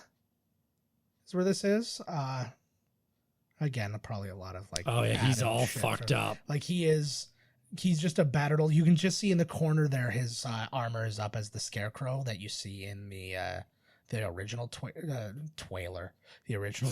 for Endgame. So there you can see more of the scar tissue and stuff, so you kind of imagine that. I don't know that if maybe a little time has passed, but this quiet ending, I love a good quiet ending. Like in like The Walking Dead, when somebody dies and it doesn't go to like The Walking Dead music afterwards. Right. It gives you a moment credits. Like, I'm just like, oh, and I remember like, whoa, silence. What a movie. Theater. I want to now play, because we were talking about how people like to ruin movies and shit like that. Like me. Yeah. I want to play, just while we've got a couple of minutes here, I'm going to play the Mark Ruffalo ruining the Avengers. Okay, cool. Thing. So let's try and get this going. Oh. I'm glad to see that you're walking. You walked in here. Thank you. The last we saw of you, you were not bad shape, paralyzed. Yeah. I mean. Yeah. But when you have somebody like Tony, who is a master of tech and can create things that can get you over the hump, then you can walk again. So is it sort of an artificial... I don't know that I'd like to use that word. I like fake. I like to think. No, but is it like a contraption that gets you walking? It's an again, augmentation. It's an augmentation. Okay. There is a. It's semi-bionic. It's semi-bionic. I'm like Lee Majors, but twice. I'm like the $12 million man. Like the That's not so bad. $60 million after man. inflation. 60 million. Probably by 2018, $60 million man. Yeah, with inflation. Yeah, with inflation. I'm just gonna say certain things happen to characters for a reason. That's what I'm gonna say. And if you get launched into space, you should probably take the hint. It's never a good thing. I'm just saying. In these movies. No. But we get to see you can see him struggling in the video to like, don't tell, don't tell. Right? Yeah. That's not bad. You're me here. and Thor. And you're here. And where's everybody else in that one? Yeah. But you're still angry. I mean, you haven't gotten over that whole... I know, he's even more angry than he was the last time we saw him. For a much longer period of time. Right. Mm-hmm. But Thor is so happy to see you, but you... Smash him. Yeah. Yeah. What's up with that? It's fun. It's just fun. It is fun, right? It's fun smashing him. He's just a puny god. Yeah, he's just a puny. See, getting sent into space for him wasn't so bad. Gets to meet new friends and the galaxy people. Help him. Yes. Help him. And then we have to go and save Asgard together. Well, that's good. It is. It's amazing. It's a lot of fun. Did you succeed in saving it? I can't. Can I say it? No. I would imagine. Can I just give him a little taste? I wouldn't say too much, but you can say as much as. I mean, hey, it's your. Let me just say this: like every other Marvel movie, it doesn't end well for the superheroes. That's true. In Marvel, it doesn't end that well. Somebody always bites or gets really badly hurt. Wait till you see this next one. Everybody dies. Dude. Not everybody. No. Is that? No. Hey, whatever. Can we rewind that part? Yeah. Can we? You'll cut that. That's part not. Who is there? Anybody in Infinity War you get to meet that you're excited to meet? Then am I in trouble? A little. Is Barry gonna be mad at me? Dude, I just move on. I wouldn't try to like. No, what's that next question? No, I'm sorry. Yeah, I would like to meet. It's really interesting because we show I up get to shoot impulsive these. sometimes. It's fine. You're gonna be fine. Let's just get a little impulsive. Like, Jesus Christ, man. I love that everybody dies. I love how upset like friggin' Rhodey gets there. He's like, holy fuck. Well, because I imagine very much. Oh, Terry Notary, the guy who played the big guy Call of City, and he was the motion capture coordinator for the whole movie. Oh, right on. Oh, there's a Findlay in there, but he spells his name wrong. Serkis was too busy doing something else. Yeah, but the like the pressure on them to not reveal shit is so high. I imagine they probably, like, literally before every one of those appearances, they probably get an email from, they've got like press guys and stuff like that who are probably, don't you fucking dare. It's probably somebody's job just to make sure Mark Ruffalo keeps his mouth shut. It would have been funny on a show for like, we have Mark Ruffalo here, and he's like gagged. And bound, and like he can't. Oh, so you give the interview to him where he's all tied up and you can't say fuck all. They did that, I think, on like Fallon or something like right. That. Like, but the I would like the idea of them saying, just as a joke, like for the end game, as like just like a little webisode thing as the making of. They're like, yeah, they weren't happy with me about like revealing stuff in the last movie, so this is how I have to shoot the next movie. It's him standing in front of a green screen, and they're like, say say and then like and just a bunch of words and then they in cut a row, it together, and then they just put it all together, so he's not even saying the words in a row because he's not allowed to know what he's saying. Right. So then it just cuts it all together. Makes a lot of sense, actually. He's like, the Infinity Gauntlet is coming, and we have like, and it just, I think that, and it just like, it's all cutting all weird, and then all of a sudden it's just like, and then it just shows that he turns into the Hulk, and then it goes to like another guy. And it's like, it's crazy that the Hulk can't talk anymore. And I'm just like, but oh man, like, because they were talking about too the things that Tom Holland blew. Tom Holland blew the poster. He was at like I think that same Disney event, and he was doing like an Instagram live thing, and he was holding the poster. And like, there's a note on it that says, don't show anyone this. And he did the same thing with, shameful. He did the same thing with Far From Home, because he's sitting there, he's like, oh, I got my script, and it says Spider-Man Far From Home, and the thing hadn't been revealed. But at the same time, I feel like sometimes, those ones aren't so bad. A poster, they're not so bad. But I also think that some of those things, I think they're kind of like pushing out. Like what do you mean? Like they're like making him leak it like it's an accident. Right, so like, right. But at the same time, I like that was not an accident. There's no way that the way he's like, everybody dies. So this it's like, honestly, like he wants to say something. Well, you can see him like banging the chair, being like, I've got to ruin it. Like, I have to do it. Yeah. Well, could you imagine it? Like, especially, I think that Force Awakens was a really good example of this. Like, that was one of the most secretive movies on the planet. And which one? Force Awakens. Oh, yeah. Holy fuck. And all you want to do is scream off the rooftops going, like, this fucking thing. There's so many things. And you see this person. And oh, God. And then I do this. And two Darth Mauls. Like, everybody's Darth Maul in this movie. There's a planet of just Darth Mauls, and not just like his species, just literally clones of Darth Maul. Industrial light magic. Yeah, well, they've been the ones. Yeah, on it's everyone. It's been everyone. That's no surprise.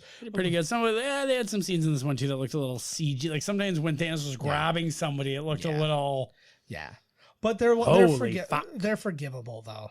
And again, like keeping in mind how, like you can see additional visual effects so there's Weta. There's base effects, there's Weta, there's Virtuos, there's animatronic, like everybody worked on this movie. And I think for two reasons. I think one, just the sheer workload obviously is too much for anyone, but I think it's a good way for them to keep shit secret. Because I'm willing to bet you they split up sequences with people and stuff like that, right? Where it's good. Probably. Like you can't even leak a whole sequence because like somebody over at Weta has this chunk, but then somebody over at ILM's got this chunk. So that would be a lot harder to. I guess they don't have any like animosity. You know, they're both making money. They don't give a fuck. They're all movie makers. Yeah, like they're pros. Yeah. Well, and you hear these stories too, and you've heard like a good example is in the documentary for the making of Star Wars Episode 1. when Spielberg comes to visit the set and he's seeing it, he's like, this is cool. Like, look at this thing. Oh, and it's just like, they're all just friggin' artists in a big playground. There's a bunch of big kids. It's just like, look at this. I'm so excited. Oh, wow. Yay.